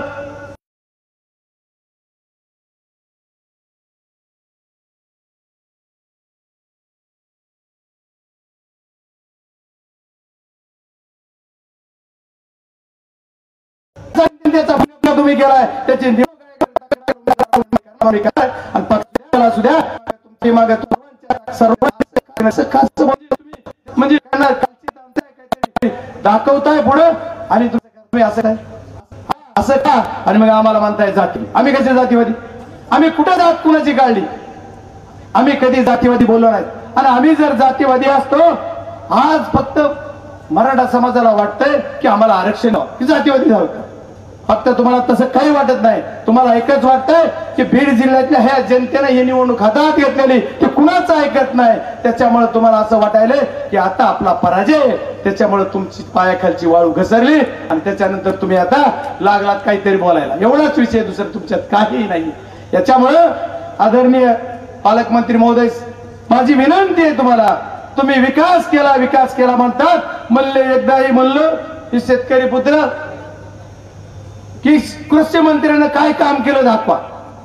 खरंच म्हणलो नाही बरं का मी. बरं म्हणलो तर म्हणलो म्हणतात ना तुम्ही, म्हणलो. मग काय केलं दाखवा. 9 महिन्यात 9 महिने झालं कृषी मंत्री तुमच्याकडे आलंय. त्या 9 महिन्यामध्ये तुम्ही काय काम केलं जिल्ह्याला दाखवावं लागल. माझा 2020चा विमा लातूरला मिळतो, परभणीला मिळतो, धाराशिवला मिळतो, माझ्या बीड जिल्ह्यातल्या जनतेला मिळत नाही. याचं उत्तर कोण देणार? याचं उत्तर द्या. मग कृषी मंत्री झालात ना तुम्ही, तुमच्यासाठी जनतेसाठी काय झाला? तुम्ही कृषी मंत्री झाला एक स्टेटमेंट काढायचं आणि स्टेटमेंट करून सांगायचं केंद्रात माझ्या मानणाऱ्या भारतीय जनता पार्टीचं सरकार आहे. आता तुम्ही बी जाऊ द्या, सरकार आहे तर आमच्या या सरकारला आणि तुमच्याकडे लई मोठं खातं आहे तर तुम्ही म्हणायचं या शेतकऱ्यांचा विमा मी खासबाब म्हणून मंजूर करतो, अधिकार तुम्हाला असेल तर. पण नाही केलं. मग शेतकऱ्यावर बोलत नाहीत, कसे विकासावर बोलत नाहीत. तुम्ही दोघं बहीण भाऊ रात्रीत एक होतात. मग आम्ही सर्व जाती धर्माचे लोक आणि जनता म्हणून एक झालो तर बिघडलं कुठं? आणि या जनतेनं तेच केलंय का मागच्या वेळेस कुठल्या एका विशिष्ट समाजाच्या मतावर खासदार झालेत का? 15 वेळेस 15 वर्षे खासदार झालेले. आणि आदरणीय पालकमंत्री महोदय, तुम्ही विशिष्ट समाजाच्या एका मतावर तुम्ही आमदार होत नाहीत. सर्व जाती धर्माच्या लोकांची सर्वांना गरज आहे. राजकारणामध्ये कुणी जातीपातीचं राजकारण करू नये अशी माझी कळकळीची विनंती. आम्ही करतच नाही. आता नानांनी चांगलं सांगितलं बघा, जिल्हा परिषद कसा कोण करतंय? ओपनच्या जागेवर कोण? जिल्हा परिषदचं अध्यक्ष ओपनचं पद होतं. नानांनी सांगितलं म्हणून आठवलं बरं का. माझे विसरून गेलो ती जिल्हा परिषद मी आता. पण ती जिल्हा परिषदचं ओपनचं पद असताना तुम्ही तुमचा माणूस बसवला. समाज कल्याण खात्यात दलित बांधवाचं लय तुम्हाला कळवळ यायला. आष्टीच्या सभेत म्हणल्या या आमच्या पालकमंत्री महोदया माझी की मला संविधान बदलण्यासाठी निवडून द्या. हा चाललंय काय? मग तुम्ही एवढं दलित बांधवाचा कळवळ आज तुम्हाला येतोय. एक तरी तुमच्या साहेब आदरणीय साहेब व्यासपीठाला माझं म्हणे, एक तरी तुम्ही तुमच्या 15 वर्षाच्या काळात तुमच्याकडे जिल्हा परिषद असताना कुठला समाज कल्याणचा ओरिजिनल एसी समाजाचा सभापती तुम्ही समाज कल्याण खात्याला दिला? एक. मग आज कसं काय आठवलं? समाज कल्याण खात्याला 2007 पासून मी बघतोय की तुमचाच आहे. खरं का बापू? या सर्व गोष्टीचा सुद्धा विचार करावा लागेल आणि सर्व गोष्टीचा विचार जनतेने केलाय. त्याच्यामुळे तुम्हाला सर्वांना वाईट वाटतंय. मी जास्त काही बोलणार नाही. आता भरपूर बोललो. मी सर्वांना विनंती करणार आहे, येणाऱ्या 13 तारखेला आपल्याला सर्वांना बूथवर सकाळी 7 वाजल्यापासून संध्याकाळी 6 वाजेपर्यंत आपण सर्वांनी राहायचंय आणि बूथ सांभाळायचे. बाबा कुठं कुठं काय म्हणलं जातं आम्ही असं करू. आता बघा आम्ही बीडला हॉटेलच ठेवलंय त्यांनी राहायला आम्हाला. आम्ही एखादं हॉटेल केलं होतं तिथं 10-5 गुंड आणून ठेवले. काय चाललंय बीड जिल्हा हाय नेमका कशाचा. परवा साहेब आणखी एक किस्सा आहे, मीडिया आणि काय करायलेत माय बाप मलाच माहित नाही. साहेब एका हॉटेलमध्ये मारामाऱ्या झाल्या. आदरणीय साहेब एका हॉटेलमध्ये 8 लाख काहीतरी क्रिस्टियन त्या तुमच्या महाराष्ट्राची सबसिडी देतो म्हणून 8 लाख रुपये गोळा केलेत असं कळतंय. आता एखादा मला माहित नाही बीड जिल्ह्यातले सुद्धा होते आणि तिथंच एक जण जर 8 लाख रुपये 340 लोकांचे तुम्ही गोळा केले ह्याचा पुरावा काय चाललंय. आणि शासकीय यंत्रणा मात्र काय वागायली. आमचे एसपी साहेबाला माझी विनंती आहे, एसपी साहेब जरा दामाने घ्या, आपलं बी आलंय सगळं संपत नका उगाच कसे मला असं करायला. आज आरटीओनच गाड्या अडविल्या ठीक आहे त्यांचं त्याला लकलक. साहेब एवढा त्रास आहे. आज निवडणुकीचा बॅलेट पेपर जो आपला आलाय तुमच्या मतदारसंघात कसं आहे साहेब मला माहित नाही, पण आमच्याकडे जो बॅलेट पेपर आलाय ते म्हणतोय वरूनच आलाय. बॅलेट पेपर आपलं चिन्ह अंडूक आहे, यांचं चिन्ह भडक आहे. मी आम्हाला 4 जून टाकतो त्यांचं भडक असू द्या, आपलं अंधक असलं तरी आपल्याला दिसतंय. 4 जूनला आपलं भडक. त्यामुळे यांचं काय चाललंय हेच कळत नाही. तुम्हाला सर्वांना विनंती आहे की जे एक मत जिथं कुठं असेल तिथं बोलवून घ्या आणि मत करून घ्या आणि आपला तुमचा सर्वांचा अमूल्य असा आशीर्वाद माझ्या पाठीशी आदरणीय शरदचंद्रजी पवार साहेबांच्या या राष्ट्रवादी काँग्रेस आदरणीय जयंत पाटील साहेबांच्या सन्मान करायसाठी तुम्ही सर्वांनी मला मतदान द्यावा एवढी विनंती करतो. आपलं चिन्ह आहे तुतारी वाजवणारा माणूस, या चिन्हासमोरचं बटन दाबून तुम्ही मतदान रूपी आशीर्वाद द्याल एवढी खूप खूप धन्यवाद. धन्यवाद. बलंदाज शौकत पठाण यांचा औपचारिक प्रवेश या ठिकाणी जाण्याचा करतो. आणि ज्यांच्या भाषणाची आपल्याला उत्सुकता आहे महाराष्ट्राचा आपल्यासाठी जे पुरोगामी म्हणून एक मोठा चेहरा आहे असे अमोल खोले साहेब, खासदार अमोल खोले साहेब यांना विनंती करतो की त्यांनी या मंचाला संबोधित करायचे.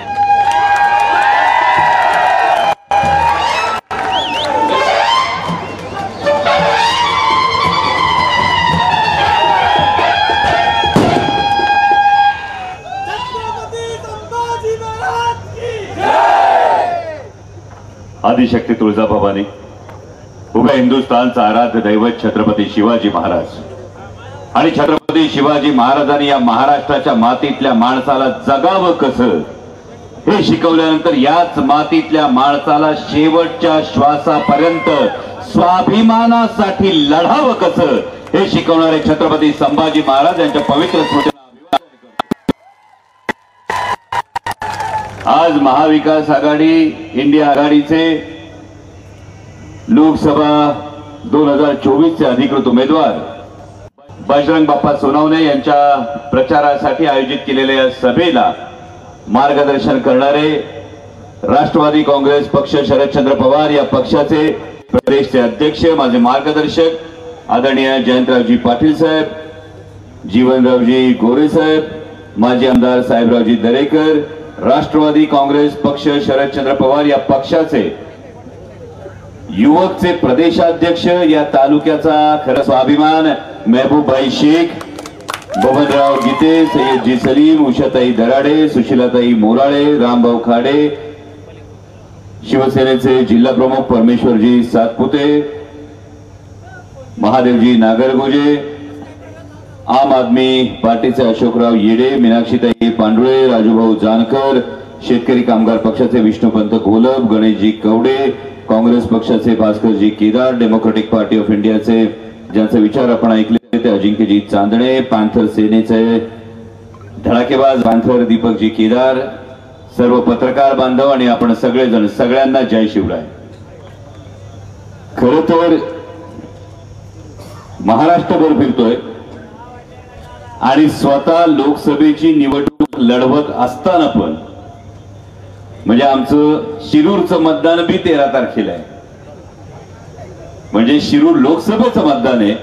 पण मला महबूबबाईंनी लय भारी सुनावलं, साहेब शिरूर मध्येच फिरायचंय, तुम्ही शिरूर तालुक्यातच येत आहे, शिरूर पाटोद्यामध्ये येत आहे, विधानसभा मतदारसंघामध्ये तेवढी काळजी घ्या. आणि आष्टीच्या या सभेला या.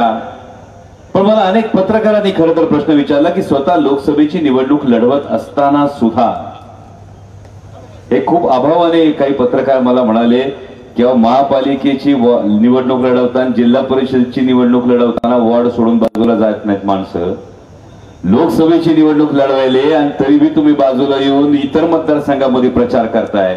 पण भावानं याची दोन फार महत्वाची कारण आहेत. एक महत्वाचं कारण पहिलं असं आहे की जेव्हा भारतीय जनता पक्षाकडून दोन प्रादेशिक पक्ष, महाराष्ट्रातले दोन मराठी माणसांनी उभे केलेले पक्ष, ज्या पक्षांकडे बघितलं की दिल्लीच्या दरबारात सुद्धा मराठी मातीचा स्वाभिमान म्हणून या पक्षांकडे पाहिलं जात होतं, तो वंदनीय हिंदू हृदय सम्राट शिवसेना प्रमुख बाळासाहेब ठाकरे यांनी निर्माण केलेली शिवसेना आणि आदरणीय शरदचंद्रजी पवार साहेबांनी स्थापन केलेला राष्ट्रवादी काँग्रेस पक्ष, या दोन पक्षांना फोडण्यात आलं.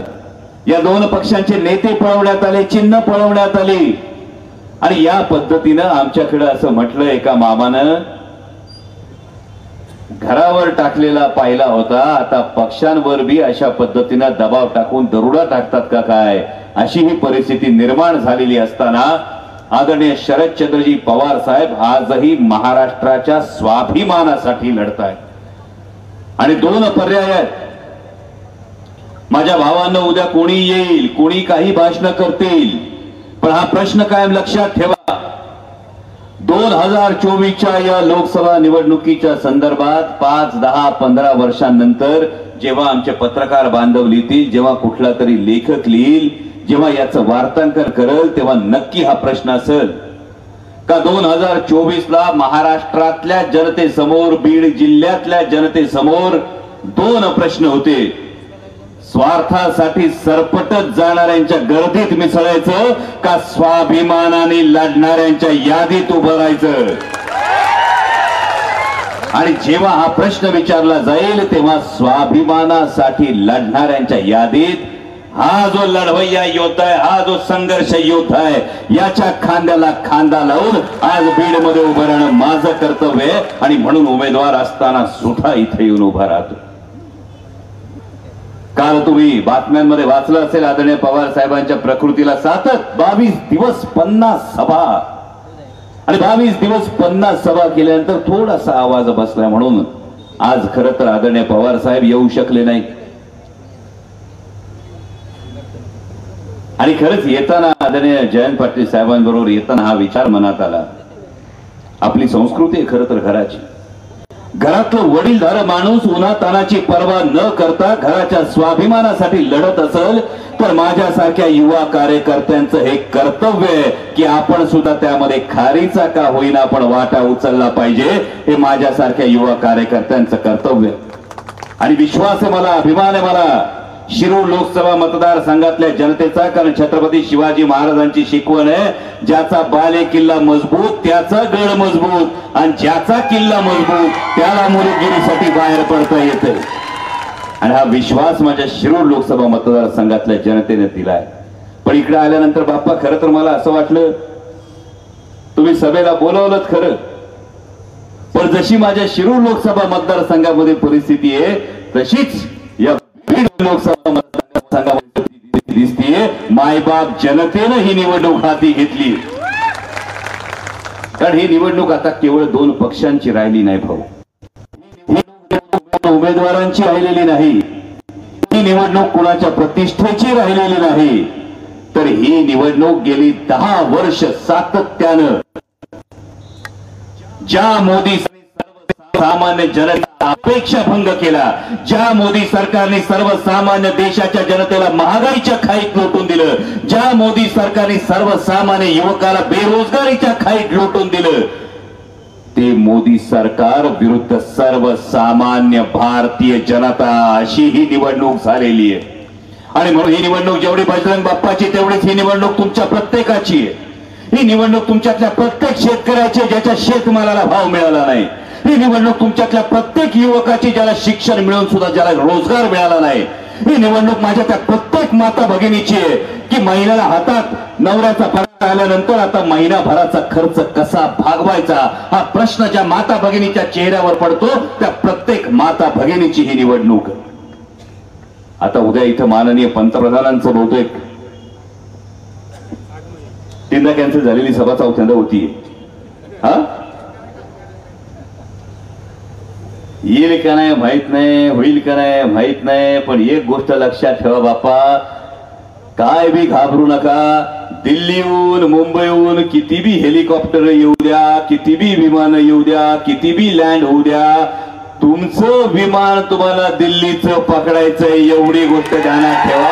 कारण हे बीड लोकसभा मतदारसंघाच्या मायबाप जनतेने ठरवलं. तुम्ही मगाशी म्हणाला तुमच्या शेतात काय पिकतं याचा काही लोकांना प्रश्न पडलाय. मला आता महत्वाची गोष्ट ही वाटते की वावरात काय पिकतं, कुणाच्या शेतात काय पिकतं, यापेक्षा महाराष्ट्राच्या जनतेच्या मनात काय पिकतं हे महत्वाचं आहे. आणि महाराष्ट्राच्या जनतेच्या मनात जर काय पिकत असेल तर ती पिकते निष्ठा, तो पिकतो स्वाभिमान आणि तो पिकतो प्रामाणिकपणा. आणि हे महाराष्ट्राची जनता दाखवायली. म्हणून आज विचार करा, देशाच्या पंतप्रधानांना महाराष्ट्रामध्ये निवडणुका 5 टप्प्यांमध्ये केल्या जातात, जेमतेम 48 जागांसाठी. याचं खरं तर उत्तर भारतीय जनता पक्षानं दिलं पाहिजे. उत्तर प्रदेशच्या निवडणुका अवघ्या 2 टप्प्यात जिथं 80 जागा आहेत, महाराष्ट्राच्या निवडणुका 5-5 टप्प्यात करायला लागतात. 1 मुख्यमंत्री, 2 उपमुख्यमंत्री, 200 आमदार, राज्यातली सत्ता एवढं सगळं असताना देशाच्या पंतप्रधानांना बीडमध्ये प्रचारासाठी यावं लागतं. महाराष्ट्रामध्ये 50 सभा घ्याव्या लागतात. ही ताकद कुणाची आहे? ही ताकद सर्वसामान्य मराठी माणसाची ताकद आहे. ही स्वाभिमानी मराठी माणसाच्या मनगटातली ताकद आहे. आणि त्यामुळे देशाच्या पंतप्रधानांना यावं लागतं. आमच्याकडे पण तीच कंडिशन आहे. म्हणजे तुमच्याकडे आज इकडे येऊन बसायले, उद्या आमच्याकडे आज तिकडे शिरूरमध्ये, शिरूर लोकसभा मतदारसंघामध्ये माननीय उपमुख्यमंत्री देवेंद्रजी फडणवीस सभा घ्यायले. आता नेमकं देवेंद्रजींना प्रश्नच पडला असेल कंच्या उमेदवाराचा प्रचार करायचा आहे. कारण आमच्याकडे तर आम्हाला आव्हान दिलं होतं, लोकसभेच्या पदाचा वापर स्वतःच्या कंपनीच्या फायद्यासाठी 15 वर्ष करणारा जो व्यापारी होता त्यालाच आता उमेदवार म्हणून 1, 2, 3, 4 पक्षात उड्या मारून शेवटी त्याला तिकीट द्यायले. आणि ते तिकीट दिल्यानंतर आता माननीय देवेंद्रजी येणार शिरूर लोकसभा मतदारसंघामध्ये. इथूनच प्रश्न विचारतो की माननीय देवेंद्रजी फडणवीस, आपण नेमका प्रचार कोणाचा करायला येत आहात? ज्या माणसानं लोकसभेची मतं मिळाल्यानंतर स्वतःच्या कंपनीचं उखळ पांढरं होण्यासाठी प्रश्न विचारले, त्याच्या प्रचाराला येत आहेत. पण तीच परिस्थिती इथं अशासाठी आहे बाप्पा का आम्हालाही पत्रकार प्रश्न विचारतात. त्यांच्याकडं मुख्यमंत्री आहेत, 2-2 उपमुख्यमंत्री आहेत, पालकमंत्री आहेत, त्यांच्याकडे 200 आमदार आहेत, त्यांच्याकडे अफाट पैसा आहे, त्यांच्याकडे राज्यातली सत्ता आहे, त्यांच्याकडे केंद्रातली सत्ता आहे. आणि असं असल्यावर कसं होणार? आणि तो दीवार सिनेमातला डायलॉग आठवतो का? दीवार सिनेमा, मेरे पास गाड़ी है, बंगला है, तुम्हारे पास क्या है? हाय, आठवतो ना? तसाच प्रश्न विचारला जातो बजरंग बाप्पाला. आमच्याकडे 1 मुख्यमंत्री, 2 उपमुख्यमंत्री, 200 आमदार, केंद्रातली सत्ता, राज्यातली सत्ता आहे. बजरंग बाप्पा तुमच्याकडे काय आहे? ना बजरंग बाप्पाचं उत्तर आहे, माझ्याकडे बीड लोकसभा मतदारसंघातली ही सर्वसामान्य जनता आहे. आता उद्या सभा झालीच तर आश्चर्य वाटलं मला खरं तर. 10 वर्षानंतर देशाच्या पंतप्रधानांना ठिकठिकाणी धार्मिक तेढ वाढवणारी भाषणं करावी लागली. कधी आरोप केला जातो जातीपातीच्या समीकरणांचा, जातीपातीच्या राजकारणाचा सुद्धा आरोप करायला लागले. एक साधा प्रश्न विचारतो, उद्याची जेव्हा सभेमध्ये जर धार्मिक कुठलं विधान ऐकलं तर एक साधा प्रश्न विचारा भावांनो. एक हिंदू मित्र होता, एक मुसलमान मित्र होता, दोघं रस्त्याने चालले होते. रस्त्याच्या एका बाजूला मंदिर होती, एका बाजूला मस्जिद होती. हिंदू मित्र कुठं जाईल? मंदिरात. मुस्लिम मित्र कुठं जाईल? मस्जिद मध्ये, बरोबर? दोघांचं काय चुकलं? दुसऱ्या दिवशी परत दोघं निघाली. दुपारची वेळ होती, रटरट ऊन तापलेलं होतं, पोटात कावळे कोकलत होते, सपाटून भूक लागली होती. हिंदू मित्र मुस्लिम मित्र रस्त्याने चालले होते. रस्त्याच्या एका बाजूला मंदिर होतं, दुसऱ्या बाजूला मस्जिद होतं, समोर जेवणाचं हॉटेल होतं. दोघं आधी कुठं जातील का नाही? मग भावानं, उद्या जेव्हा कोणी तुम्हाला धर्माच्या नावाने काहीतरी डोस पाजायला येईल तेव्हा सांगा, पोटातल्या आगीला ती आग विझवण्यासाठी मिळणाऱ्या भाकरीला जात माहीत नसते, त्याला धर्म माहीत नसतो. आधी रोजगाराचं बोला, नंतर आमच्या डोक्यात हे कुठलं तरी विष पेरा. आणि ही गोष्ट आधी लक्षात ठेवा भावा, कारण जसं हे धार्मिक उदाहरण आहे तसं जातीचं उदाहरण आहे. जो माझा सर्वसामान्य शेतकरी, मगाशी बाप्पाने बोलताना शेतकरी दिंडीचा उल्लेख केला. 2014 मध्ये यवतमाळमध्ये माननीय पंतप्रधान आले होते आणि यवतमाळमध्ये माननीय पंतप्रधानांनी हे आश्वासन दिलं होतं का शेतकऱ्याचं उत्पन्न आम्ही दुप्पट करू. तेव्हा शेतकरी दिंडीला 7,000 सोयाबीनला भाव मागितला होता. आज किती भाव आहे? कितीने घातलं सोयाबीन? 4, 3.5, 3 घातलं. 3-4 हजारांनी सोयाबीन घालावं लागतंय. मला आठवून बघा भावांनो, 2014ला बी तुम्ही 4-4.5 हजारांनी सोयाबीन घातलं होतं. खताच्या किमती किती वाढल्या, मजुरी किती वाढली, ट्रॅक्टरला टाकणारा डिझेलचा खर्च किती वाढला आणि सोयाबीनचा भाव किती वाढला. शेतकरी कुठल्या धर्माचा, कुठल्या जातीचा हे महत्वाचं नाही, त्या शेतकऱ्याच्या शेतमालाला भाव आहे का हे महत्वाचं. तशीच परिस्थिती कांद्याची. कांद्यावर निर्यात बंदी होती. आता लगेच 3 डिसेंबरला कांद्यावर निर्यात बंदी होती. आता कुठे 6 महिन्यानंतर कांद्याची निर्यात बंदी उठवताना बी त्याच्यावर $550 पर मेट्रिक टन, म्हणजे एका टनामाग $550चा बोजा तुमच्या बोकांडी घातलाय. 40% निर्यात शुल्क तुमच्या बोकांडी लावलंय. आणि आता भारतीय जनता पक्षाचे नेते ढोल पिटायले का आम्ही निर्यात बंदी उठवली. पण उद्या माननीय पंतप्रधान आल्यानंतर विचारा, या महाराष्ट्रातल्या कांदा उत्पादक शेतकऱ्याचं गेल्या 5-6 महिन्यामध्ये जे 3-3.5 हजार कोटी रुपयाचं नुकसान झालं, त्याची भरपाई कोण देणार? गेल्या 3-3.5 हजार कोटीच्या नुकसानाच्या भरपाई विषयी बोलत नाही. बोलतात ते काय? दिवसाला 17 रुपये तुमच्या तोंडावर मारले जातात. ही शेतकऱ्याची किंमत आहे का? आणि कुठल्याही जातीचा, कुठल्याही धर्माचा, कुठल्याही पंथाचा, कुठल्याही प्रांताचा असला तरी सर्वसामान्य देशातला शेतकरी आज आवाज देतोय, आम्हाला किसान सन्मान निधी नको, आमच्या खतांच्या किमती मर्यादित ठेवा आणि आम्ही कष्टाने जे पिकवतो त्याला आधी व्यवस्थित भाव द्या. आणि ही परिस्थिती केंद्रातल्या सरकारची. आणि म्हणूनच बघा, जी परिस्थिती ती शेतकऱ्यांची, ती तरुणांची काय वेगळी परिस्थिती. आज गावाकडे किती वर्षाचं साधारणपणे आपण लग्न किती वर्षी करत होतो? पोराचं लग्न किती वर्षी करीत होतो? हा, आता किती वर्षाची झाली पोरं? होतात का लग्न?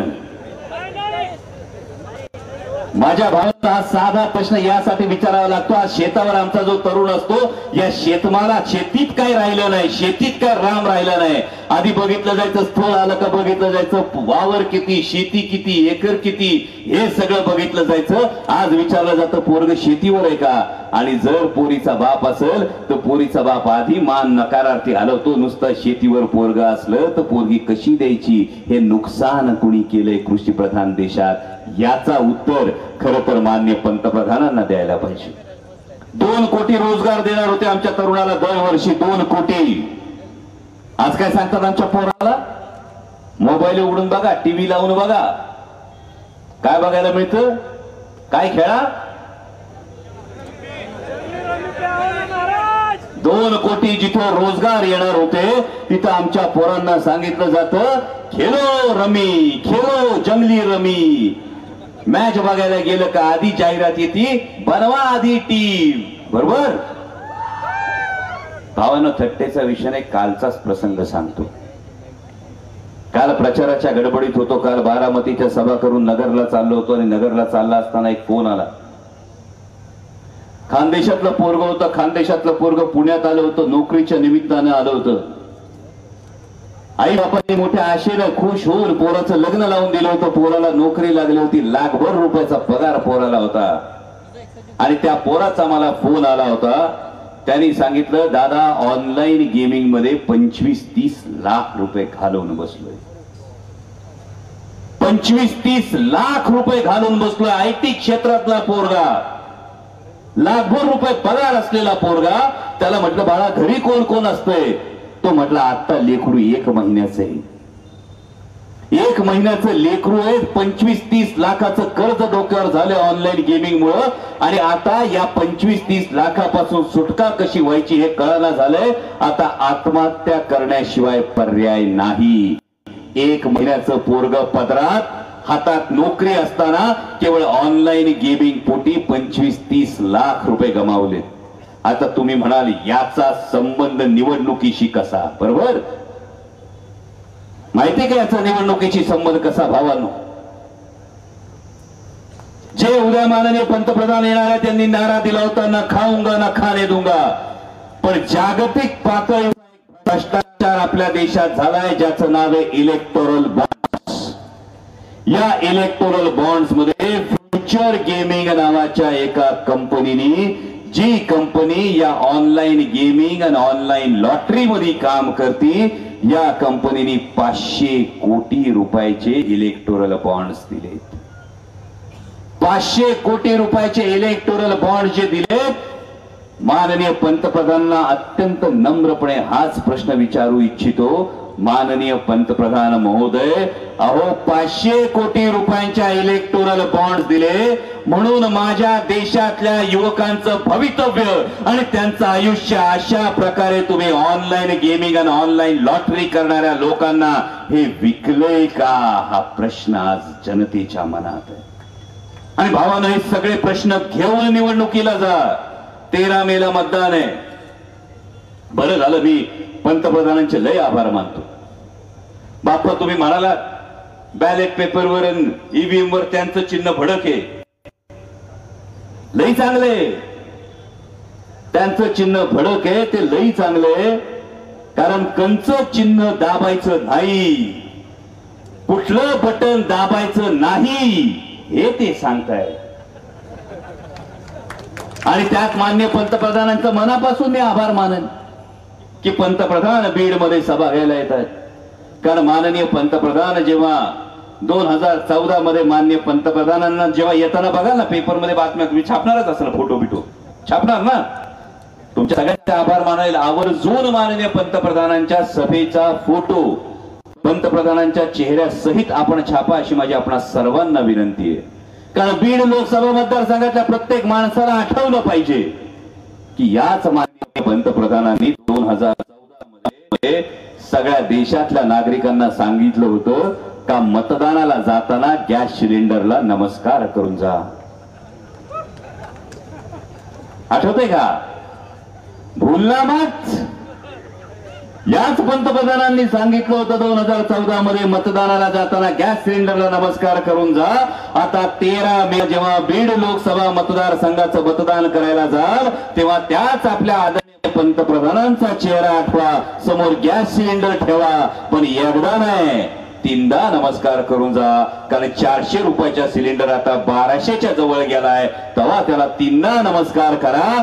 म्हणजे तुम्हाला कळेल कंच बटन दाबायचं नाही हे तुम्हाला कळेल.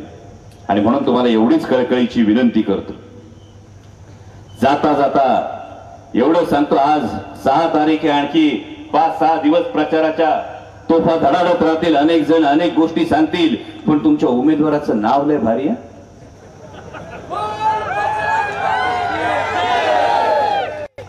नुसतं तेवढं म्हणून थांबायचं नसतंय. जरा आपला इतिहास, जरा आपली संस्कृती आठवायची असते. विचार करा, 2 जुलैला जे काही घडलं, हे घडत असताना ज्यांनी भूमिका बदलल्या त्या का बदलल्या असतील, ज्याचा त्याला प्रश्न माहित असेल. पण महत्वाची गोष्ट लक्षात ठेवा, रामायणामध्ये जेव्हा बजरंग बलीला, जेव्हा हनुमंतरायाला बांधून रावणाच्या सभेत नेलं होतं, तेव्हा रावणाच्या सभेत बंदिवान करून हनुमंताला ठेवलं होतं. ज्यांनी भूमिका बदलल्या त्यांना तर फक्त धमकावलं होतं असं म्हणतात ना. रावणाने तेव्हा हनुमंतरायाला सांगितलं होतं, भूमिका बदल, बाजू बदल, रामाची बाजू सोडून रावणाक ये, जर नाही आलास तर शेपटीला आग लावीन. ऐक नाही आपली संस्कृती, म्हणलं होतं का नाही? तेव्हा म्हटलं होतं शेपटीला आग लावीन. आता काय म्हणतात ते? हा, लोकांना सगळं माहिती. म्हणजे तेव्हा कदाचित काडी लावीन म्हटलं होतं, आता पण एक महत्वाची गोष्ट आहे, तेव्हा हनुमंतरायानं भूमिका बदलली जर असती, जर तेव्हा घाबरून हनुमंतरायानं बाजू बदलली असती आणि रामाची बाजू सोडून रावणाच्या बाजूला गेला असता, तर आज हनुमंतरायाच्या पायावर डोकं आपण ठेवलं असतं का? गावोगावी हनुमंतरायाची, बजरंग बलीची देवळ झाली असती का? हा प्रश्न स्वतःला विचारा भावांनो. हे आपल्या रक्तात आहे, हे आपल्या मनात आहे, हे आपले संस्कार आहेत. जी भूमिका जो बदलत नाही त्याच्या पाठीमागं उभं राहायचं आणि त्यालाच नमस्कार करायचा, ही जर आपली संस्कृती असेल तर होऊन जाऊ द्या 13 तारखेला बजरंग बली की. एवढीच तुम्हाला कळकळीची विनंती करतो. चिन्ह लक्षात ठेवा. तुतारी वाजवणारा माणूस या चिन्हा समोरचं बटन दाबा. नियतीने सुद्धा बजरंग बाप्पा काय मोठा आशीर्वाद दिलाय तुम्हाला. आपला अनुक्रमांक किती? निशाणी कसली? त्यामुळे विजयाची निशाणी नियतीनेच बजरंग बाप्पाला दिली आहे. त्यामुळे 13 तारखेला ईव्हीएम मशीनवरचं 2 नंबरचं बजरंग बाप्पाचं, 2 अनुक्रमांकावरचं बजरंग बाप्पाचं नाव वाचायचं. तुतारी वाजवणारा माणूस या चिन्हा समोरचं बटन दाबायचं. व्हीव्हीपॅट मध्ये आपलं मत हे तुतारी वाजवणारा माणूस या चिन्हालाच गेलंय का हे बघायचं आणि सज्ज व्हायचं 4 जूनला विजयाचा गुलाल घेण्यासाठी. एवढं सांगतो आणि थांबतो. धन्यवाद. जय शिवराय. धन्यवाद. आदरणीय शरदचंद्र पवार साहेबांसोबत खंबीरपणे सांगणारे आमचे मार्गदर्शक आदरणीय जयंत पाटील साहेब प्रदेशाध्यक्ष या ठिकाणी भूमिका मांडतील. मी त्यांना विनंती करतो की त्यांनी मंचाला संबोधित करायचं.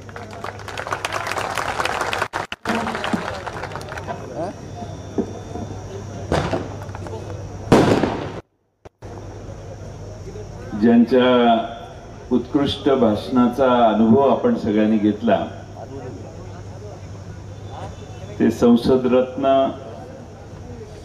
शिरूरचे आपले आजचे अधिकृत राष्ट्रवादी काँग्रेस शरदचंद्र पवार पक्षाचे उमेदवार खासदार अमोल कोल्हेजी,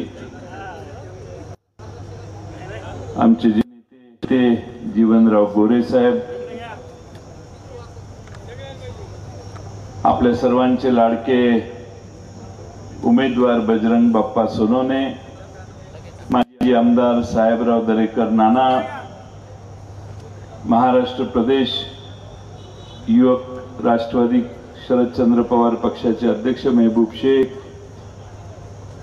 आतिश तान्ने डेमोक्रेटिक पार्टी ऑफ इंडियाचे राज्याचे अध्यक्ष, रिपब्लिकन पॅन्थरचे प्रमुख दीपक केदारजी, उषाताई दराडे,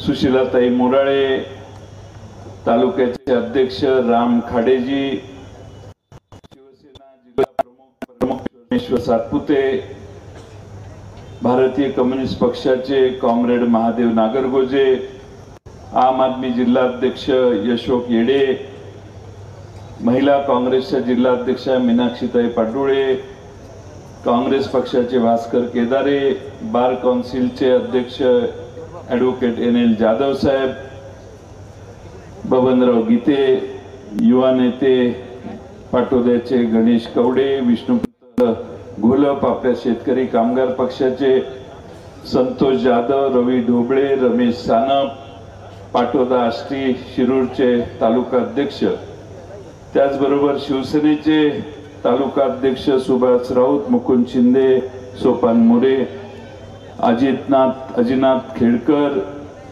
जिल्हा शिवसेना उपप्रमुख रतन गुजर, डॉक्टर महेश नाथ, राजू जानकर, पूजा मोरे, परमेश्वर काका शेळके, आष्टीचे तालुक्याचे अध्यक्ष आणि आमचे ज्येष्ठ नेते अमोलराजे तरटे, ज्यांनी अलीकडेच प्रवेश केला, पुन्हा आपल्याकडे प्रवेश केला, आप्पासाहेब चौधरी, शिवभूषण जाधव, दीपक खोले, सुनील नाथ, बाळासाहेब मिसाळ, आमच्या पिंपळेताई, या व्यतिरिक्त कोणी राहिलं असेल तर नाव लिहिणाऱ्याची चूक आहे, आणि बंधू आणि भगिनींना, आपल्या सगळ्यांना बजरंग बाप्पांना लोकसभेवर पाठवायचंय. बजरंग बाप्पांची उमेदवारी जाहीर केली आणि प्रचंड उत्साह या सगळ्या लोकसभा मतदारसंघात आपल्या सगळ्यांच्या मध्ये संचारला. अनेकांनी पाठिंब्याची भूमिका घेतली. अनेकांनी बजरंग बाप्पांना 5 वर्षापूर्वी 5 लाखापेक्षा जास्त मतं पडलेली याची आठवण दिली. मागच्या वेळी देखील बजरंग बाप्पांच्या प्रचाराला मी आलो होतो. पण बाप्पा, आजचं चित्र जरा बरंच काही वेगळं आहे. तुमच्या विजयाची ही नांदी आहे असं म्हटलं तर वावगं ठरणार. बजरंग बाप्पा स्वकष्टातून पुढे आलेले आहेत. जे काही निर्माण केलंय ते शेतकऱ्याचा मुलगा म्हणून शून्यातून निर्माण केलेलं आहे. आणि जे स्वकर्तृत्वावर पुढे येतात त्यांच्यावर जनता जास्त विश्वास ठेवते. हा महाराष्ट्रात शरद पवार अनुभव आहे. जे स्वतःहून पुढे येतात आणि स्वतःच मानते. आणि म्हणून बजरंग बाप्पा बाकीच्या सगळ्यांना एकदा दोनदा वेळा संधी देण्यात आलेल्या आहेत. तुमच्या महाराष्ट्रातून दिल्लीला अमोल कोल्हेंच्या बरोबर जाणार आहे याच्यात काही शंका नाही. आणि मला खात्री आहे की बीड जिल्ह्याचे जे प्रश्न मागच्या 10 वर्षात सध्याच्या खासदारांनी सोडवले नाही ते सोडवण्याची जबाबदारी देखील तुमच्यावर येणार आहे, हे विसरू नका. मला खरं म्हणजे अनेक विषय सांगता येण्यासारखे.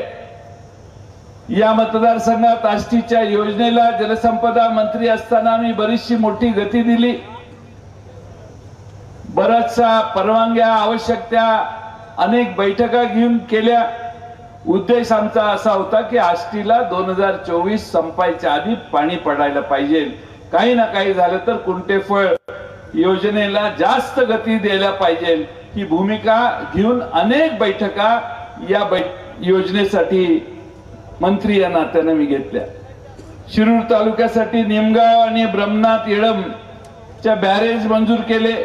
विशेष बाब म्हणून आपण त्या बॅरेजेसला मंजुऱ्या दिल्या. सिंदफणाच्या कॅनलचं पीडीएन केलं. 45 कोटी रुपयाची नियामक मंडळात तरतूद त्यावेळी करण्यात आली.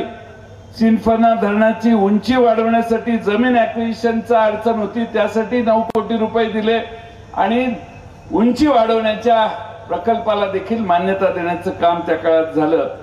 आज या जिल्ह्यामध्ये रेल्वेचे काम अपूर्ण आहे. ते बजरंग बाप्पा पवार साहेबांच्या नेतृत्वाखाली महाराष्ट्रात जेवढे आपले सगळे राष्ट्रवादीचे खासदार निवडून जाणार आहेत त्या सगळ्यांच्या ताकदीनं आणि तुमच्या पुढाकाराने हेही काम आपल्याला पूर्ण करायचं. या जिल्ह्यात फार मोठा रोजगार आला नाही, उद्योग आला नाही, तरुणांच्या हाताला काम नाही. ती परिस्थिती आपल्याला बदलायची आहे. खासदार निधी खर्च झाला नाही अशी माहिती आहे.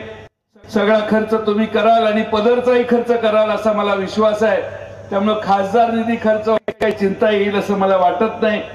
आणि त्यामुळं या ठिकाणी आपल्या सगळ्यांना चांगले दिवस आणायचे असेल तर बजरंग बाप्पांच्या शिवाय मित्रांनो दुसरा पर्याय आहे असं मला वाटत नाही. 10 वर्षे ज्यांना संधी दिली त्यांनी काय केलं हे तुम्हा सगळ्यांना माहिती आहे. आणि म्हणून नुसती बीड मध्येच ही परिस्थिती मित्रांनो नाही आहे.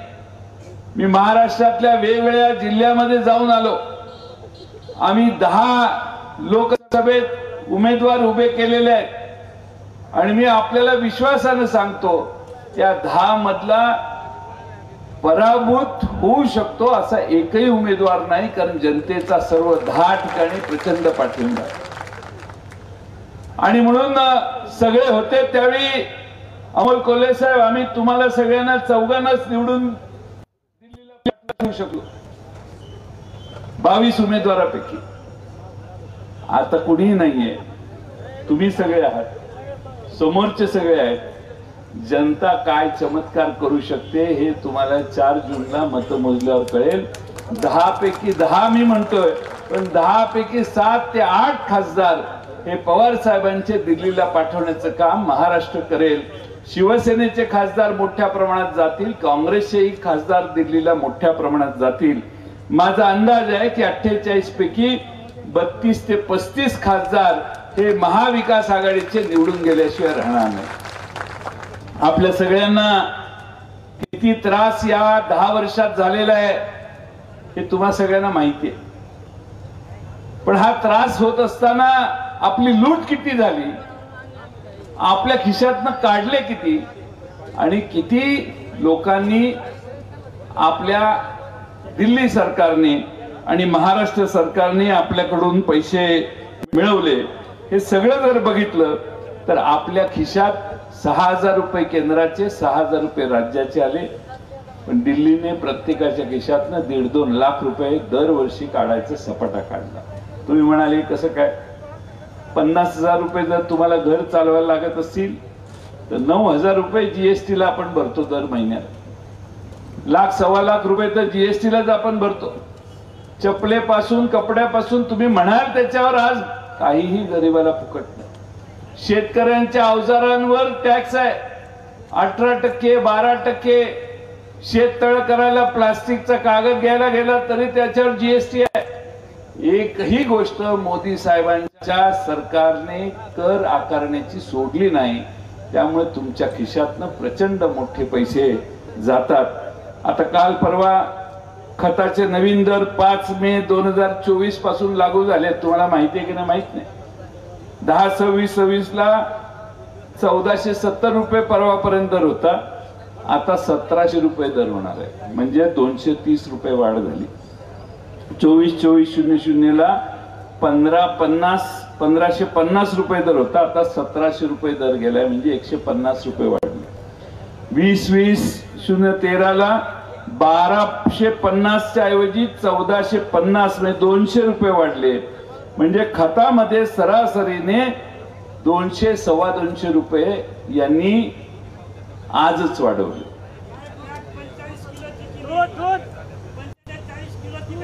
बॅगेचं वजन 45 किलो केलं. ह्या खताच्या कंपन्या एवढ्या हुशार आहेत की एवढे वाढते दर चढायला लागल्यावर खताच्या कंपन्याला लोक शिव्या द्यायला लागले. म्हणून खताच्या कंपन्यांनी मोदी साहेबांचा फोटोच त्याच्यावर छापला. आपल्यावर शिव्या देऊ नका, कारण कोण आहे याचा फोटो पाठवून बॅगा विकायचा कार्यक्रम मागच्या काही महिन्यात चालू. दुधाचे दर कमी झाले, दुधाचे दर येतो ना मी, मला तुम्ही येऊन भाषण करा. बिस्लरी, दुधाचे दर, या सगळ्या भावना आपल्याला माहिती आहेत. जनतेला पुढाऱ्यांच्या पेक्षा जास्त माहिती असतं, कारण ती सोसते. त्यामुळं प्रचंड मोठ्या प्रमाणात आपल्याकडून पैसे काढायचा उद्योग झाला. आपल्याकडे सगळ्यांना एक मी क्लिप ऐकवतो, जरा वेळ कमी आहे पण तुम्ही ऐका क्लिप. बारामतीच्या एका मतदाराची क्लिप आहे आणि त्या मतदाराची क्लिप जर तुम्ही ऐकली तर तुमच्या लक्षात येईल की किती मोठ्या प्रमाणात आपल्या खिशातनं पैसे काढले जातात. बारामतीला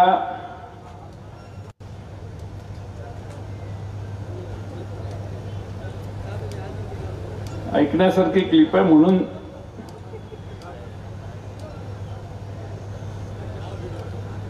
काही ना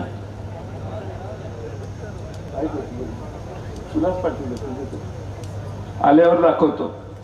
पण आपल्या सगळ्यांना हे या ठिकाणी निमित्तानं सांगितलं पाहिजे की महाराष्ट्रामध्ये आणि देशामध्ये प्रचंड मोठ्या प्रमाणात आपल्या खिशातनं पैसे काढायचं काम झालं. दुसरा महत्वाचा भाग म्हणजे मगाशी कोणीतरी सांगितलं सोयाबीनचे दर आता 4,000 रुपयावर आले, 7,000 रुपयाचे दर 4,000 रुपयावर आले. 50 क्विंटल सोयाबीन बाजारात नेलं तर 3,000 रुपयाने 1.5 लाख रुपये आपल्याला खड्डा पडतो. तो ह्यांच्या चुकीच्या धोरणामुळे पडतो. कांद्याला निर्यात बंदी केलेली, आता कांदा उघडा केला, परत 40% त्याच्यावर निर्यातीचा कर लागला. या देशामध्ये शेतकऱ्यांनी तयार केलेला माल हा निर्यात करण्यासाठी देखील बंदी आणण्याचं काम भारतात कुठल्या स्टील उद्योगाला कधी निर्यात बंदी आली, सिमेंटच्या उद्योगाला कधी निर्यात बंदी मोदी साहेबांनी आणली. पण या देशामध्ये शेतकऱ्यांच्या उत्पादनाला निर्यात बंदी करण्याचं पाप एकदा नाही अनेक वेळा या सरकारने केलं. इथेनॉलला बंदी आणली, इथेनॉलला येडेश्वरी इथेनॉल करते, ज्यूस पाठवून इथेनॉल करायच्या सगळ्या प्रकल्पांना एकदम खड्ड्यात घालायचा कार्यक्रम झाला.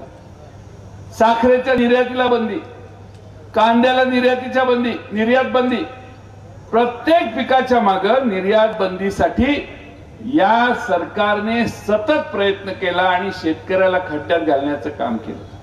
माझी आपल्या सगळ्यांना विनंती आहे की तुम्हाला माहिती आहे की आपल्याला किती मोठ्या प्रमाणामध्ये शेतकऱ्यांना नुकसान सहन करावं लागेल. राष्ट्रवादी काँग्रेस पक्षाने एक जाहीरनामा काढला. तुम्ही म्हणाल की ठीक आहे त्यांनी असं केलं, तुम्ही काय करणार? राष्ट्रवादी काँग्रेस पक्षाने जो जाहीरनामा काढलाय त्यात आम्ही असं जाहीर केलेलं आहे, आमचं सरकार आल्यानंतर या भारतात शेतकऱ्यांच्या शेतीच्या अवजारांच्या वरचे सगळे कर काढू, 0% कर या देशातल्या शेतकऱ्यांच्यावर आम्ही लावू. आम्ही या देशात जाहीर केले आमचा गॅसचा सिलेंडर आज 1100 रुपये आणि 900 रुपयावर यांनी पोहोचवलाय. आम्ही तो 500 रुपयापर्यंत त्याचा दर खाली आणू. आम्ही या देशातल्या गरीब माणसाच्या घरात जर चूल पेटत नसेल तर अशा गरीबातल्या गरीब माणसाच्या घरात त्याच्या घरातल्या माऊलीच्या नावानं दरवर्षी 1 लाख रुपये द्यायची व्यवस्था करू, जेणेकरून भारतातल्या गरीब घरात चूल पेटली नाही देशात असं कुठेही आम्ही होऊन देणार नाही. डिग्री डिप्लोमा पास झाल्यावर पोरांना नोकरी हुडकायला बापाला परत पैसे द्यावे लागतात. पुण्याला जा, मुंबईला जा, हे पैसे घे, प्रवासातच बापाचे 40-50 हजार रुपये खर्च होतात. त्यामुळे पहिल्या वर्षी या देशातल्या डिग्री आणि डिप्लोमा पास झालेल्या मुला मुलींना आम्ही पूर्णपणाने 1 लाख रुपये 8,500 रुपये दर महिन्याला असे डिग्री डिप्लोमा पास झालेल्या मुला मुलींना 1 लाख रुपये देणार. आम्ही या देशामध्ये जात न्याय जनगणना करणार आहे. जात न्याय जनगणना करून या देशातल्या लहान मोठ्या सगळ्या समाजांना त्यांचं या देशातली लोकसंख्या, त्या राज्यातली लोकसंख्या ही एकदा तपासून त्यांना न्याय देण्याचं काम देखील आरक्षणाच्या संदर्भात आम्ही करणार आहे. आणि सगळ्यात मोठा अडथळा 50% आरक्षणाचा, 50%च्या वर इंदिरा साहनी खटल्यामध्ये निर्णयामध्ये जात नाहीये, तो मोठा अडथळा आहे. आम्ही काँग्रेसनं आणि राष्ट्रवादी काँग्रेसनं आणि शिवसेनेनं जाहीर केलंय की आमचं दिल्लीत सरकार येईल त्यावेळी हा 50%चा जो अडथळा आहे तो कायदा करून आम्ही 50%चा अडथळा दूर करू. हे आम्ही लेखी दिलेलं आहे. आता आमचे विरोधक म्हणतील यांचं सरकार येणार नाही म्हणून या सगळ्या गोष्टी देत आहे. पण मित्रांनो, मी महाराष्ट्रात फिरतोय, मगाशी सांगितलं आमचं सरकार पहिल्या राऊंडला आणि दुसऱ्या राऊंडला मोदी साहेब म्हणत होते 400 पार, 400 पेक्षा जास्त खासदार निवडून आणू आणि देशाचं संविधान बदलू असं पाप यांच्या डोक्यात आहे. आता सगळे टाहो पडून सांगतात हो नाही आम्ही नाही म्हटलो. पण 11 खासदार या देशातले लोकसभेला उभे आहेत. ते सगळ्यांनी सांगितलं आम्हाला दिल्लीला जायचंय, ते संविधान बदलण्यासाठी जायचंय, डॉक्टर बाबासाहेब आंबेडकरांचं संविधान बदलण्यासाठी जायचं. ज्या संविधानाने देशातल्या मोदी सरकारला सत्तेवर येण्याची संधी दिली लोकशाही आहे म्हणून, त्याच संविधानाच्या डोक्यावर पाय ठेवायचं काम करण्याचा प्रयत्न हे सरकार जर दिल्लीला पुन्हा निवडून आल्यावर करणार असेल तर या देशातल्या गोरगरिबांनी, पददलितांनी, या देशातल्या लोकशाहीवर विश्वास असणाऱ्या प्रत्येकाने आपल्या मताची किंमत राखण्यासाठी यंदा कमळाला पूर्णपणानं महाराष्ट्रातनं आणि देशातनं उखडून बाहेर टाकण्याचं काम केलं पाहिजे आणि त्यासाठी तुम्ही सगळ्यांनी जागरूकतेनं मतदान करा। आज महाराष्ट्रात आणि देशामध्ये आपल्या सगळ्यांना बऱ्याच जणांना माहिती आहे सोनं काय रोज आपण खरेदी करत नाही, पण मनमोहन सिंगाच्या वेळी 14 साली सोन्याचा दर 28,000 रुपये होता। आता 2024 साली किती झालं मी बघतोय कोणी कोणी सोनं खरेदी केले 74,000 रुपये झाला, म्हणजे 28,000चा दर 74,000 रुपये। 60-62 रुपयाची डॉलरची आमच्या खरेदीची ताकद आम्हाला 60-62 रुपये मोजायला लागत होते, ते आज 83 रुपयापर्यंत पोहोचला। म्हणजे आम्ही गरीब झालो का श्रीमंत झालो?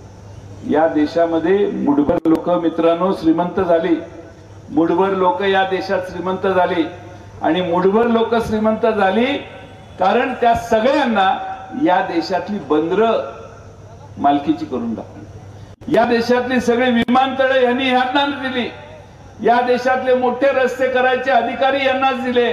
या देशात जे जे आहे ते सगळं 20-22 जणांच्यात वाटून घेण्याचा कार्यक्रम 10 वर्षात झाला, म्हणून गरीब आणि श्रीमंतांची दरी वाढली, हे मित्रांनो विसरू नका। आणि म्हणून माझी आपल्याला कळकळीची विनंती आहे, आम्हाला पुढे जायचंय म्हणून मी फार लांब भाषण करत नाही। मी आपल्याला एवढंच सांगेन की मी भाषण झाल्यावर क्लिप ऐका, ती क्लिप जास्त महत्वाची आहे। तुम्ही विचार करत जा आणि संध्याकाळी हिशेबच करा आपल्या घरातनं किती आपण गेले आणि किती आले। पण मी आपल्याला विनंती करतो, बजरंग बाप्पांच्या सारखा एक चेहरा आम्ही आपल्याला दिलेला आहे। आमचे विरोधक बजरंग बाप्पा यांच्या पराभवासाठी खास नरेंद्र मोदींना आणायला लागलेत असं मी ऐकलं, येणार आहेत ना? 3दा कॅन्सल झाले कारण त्यांना कळलं असेल बजरंगच उभा आहे म्हणजे जायचं कसं, पण त्यांना आणतीलच। पण या देशाचे पंतप्रधान बीड सारख्या जिल्ह्यात बजरंग बाप्पांचा पराभव करण्यासाठी आणायची पाळी आली, ह्यातच बजरंग बाप्पांचा विजय सामावलेला आहे, पहिल्यांदा लक्षात घ्या।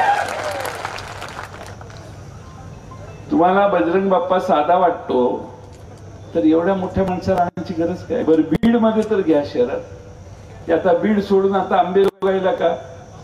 बीडला घेतली पाहिजे, एवढा मोठा नेता आहे तो जिल्ह्याला घेतली पाहिजे, पण परळीला जवळ वाटावं, प्रवासाला जास्त गर्दी, सगळ्यांना त्रास होऊ नये म्हणून ही बहुतेक आंबेजोगाईला जाते, मला त्याच्यावर काही म्हणायचं नाही।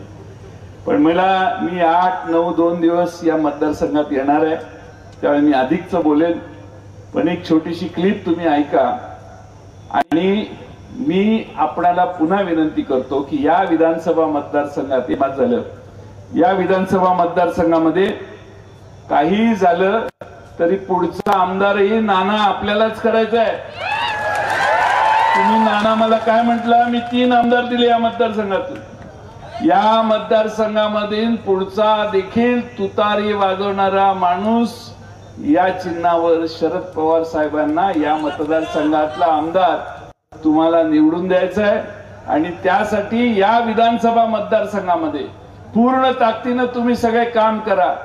मला मगाशी भाषणात कोणीतरी म्हटल्याचं ऐकतं, कोणी आतनं मदत करते, बाहेरनं मदत करते, सगळे जे मदत करतायत मला माहित नाही कोण कोण, मी काही तपशिलात बजरंग बाप्पांशी आज बोलू शकलो नाही, पण तुम्ही सगळ्यांनी मदत करून बजरंग बाप्पा दिल्लीला गेला तर तुमच्या या बीड जिल्ह्यातलं जे आज दुष्काळाला तोंड देण्याची परिस्थिती, अनेक नेते मोठे मोठे या जिल्ह्यात झाले तर या जिल्ह्याला दुष्काळाला तोंड द्यावं लागलंय आणि ती परिस्थिती बदलून टाकण्यासाठी 3 महिन्यानं आपलं सरकार येणार आहे, तुम्ही काही चिंता करू नका।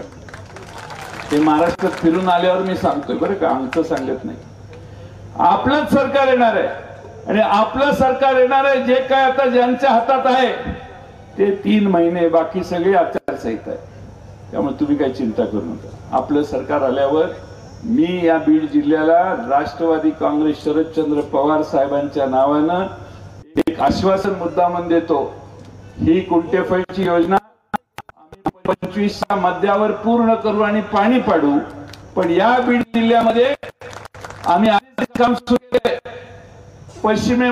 पश्चिमेकडे आपल्या जे नाशिक जिल्ह्यात आणि त्या भागात सगळ्या जी परिस्थिती आहे त्यातनं त्या जिल्ह्याला देखील पाणी आपण देतोय.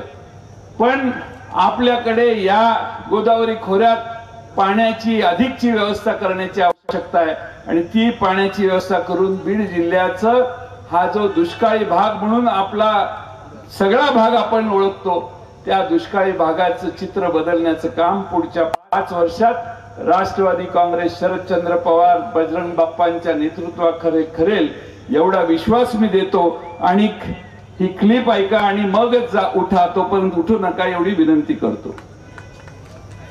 हॅलो, हा बोला. नमस्कार. हा नमस्कार, बोला मॅडम. नमस्कार दादा. मी कावेरी बोलत आहे, राष्ट्रवादी काँग्रेस पार्टी अजितदादा पवार यांच्या ऑफिस मधून बोलत आहे. हा बोला ना मॅडम. आपलं नाव सुभाष अर्जुन यांच्याशी बोलणं होत आहे ना? हा बोलतोय, बोला. ओके, आपण केंद्र सरकार PM किसान योजनेचे लाभार्थी आहात ना? आहेत ना मॅडम, आहे 100% बोला की. ओके, ठीक आहे. सदा येणाऱ्या मंगळवारी 7 मेला बारामती लोकसभेसाठी महायुतीचे राष्ट्रवादी काँग्रेस पार्टीचे अधिकृत उमेदवार सौ सुमित्राबाई अजितदादा पवार यांच्या घड्याळ चिन्हासमोरील बटनदार त्यांना प्रचंड बहुमताने विजय करावा ही आपणास नम्र विनंती.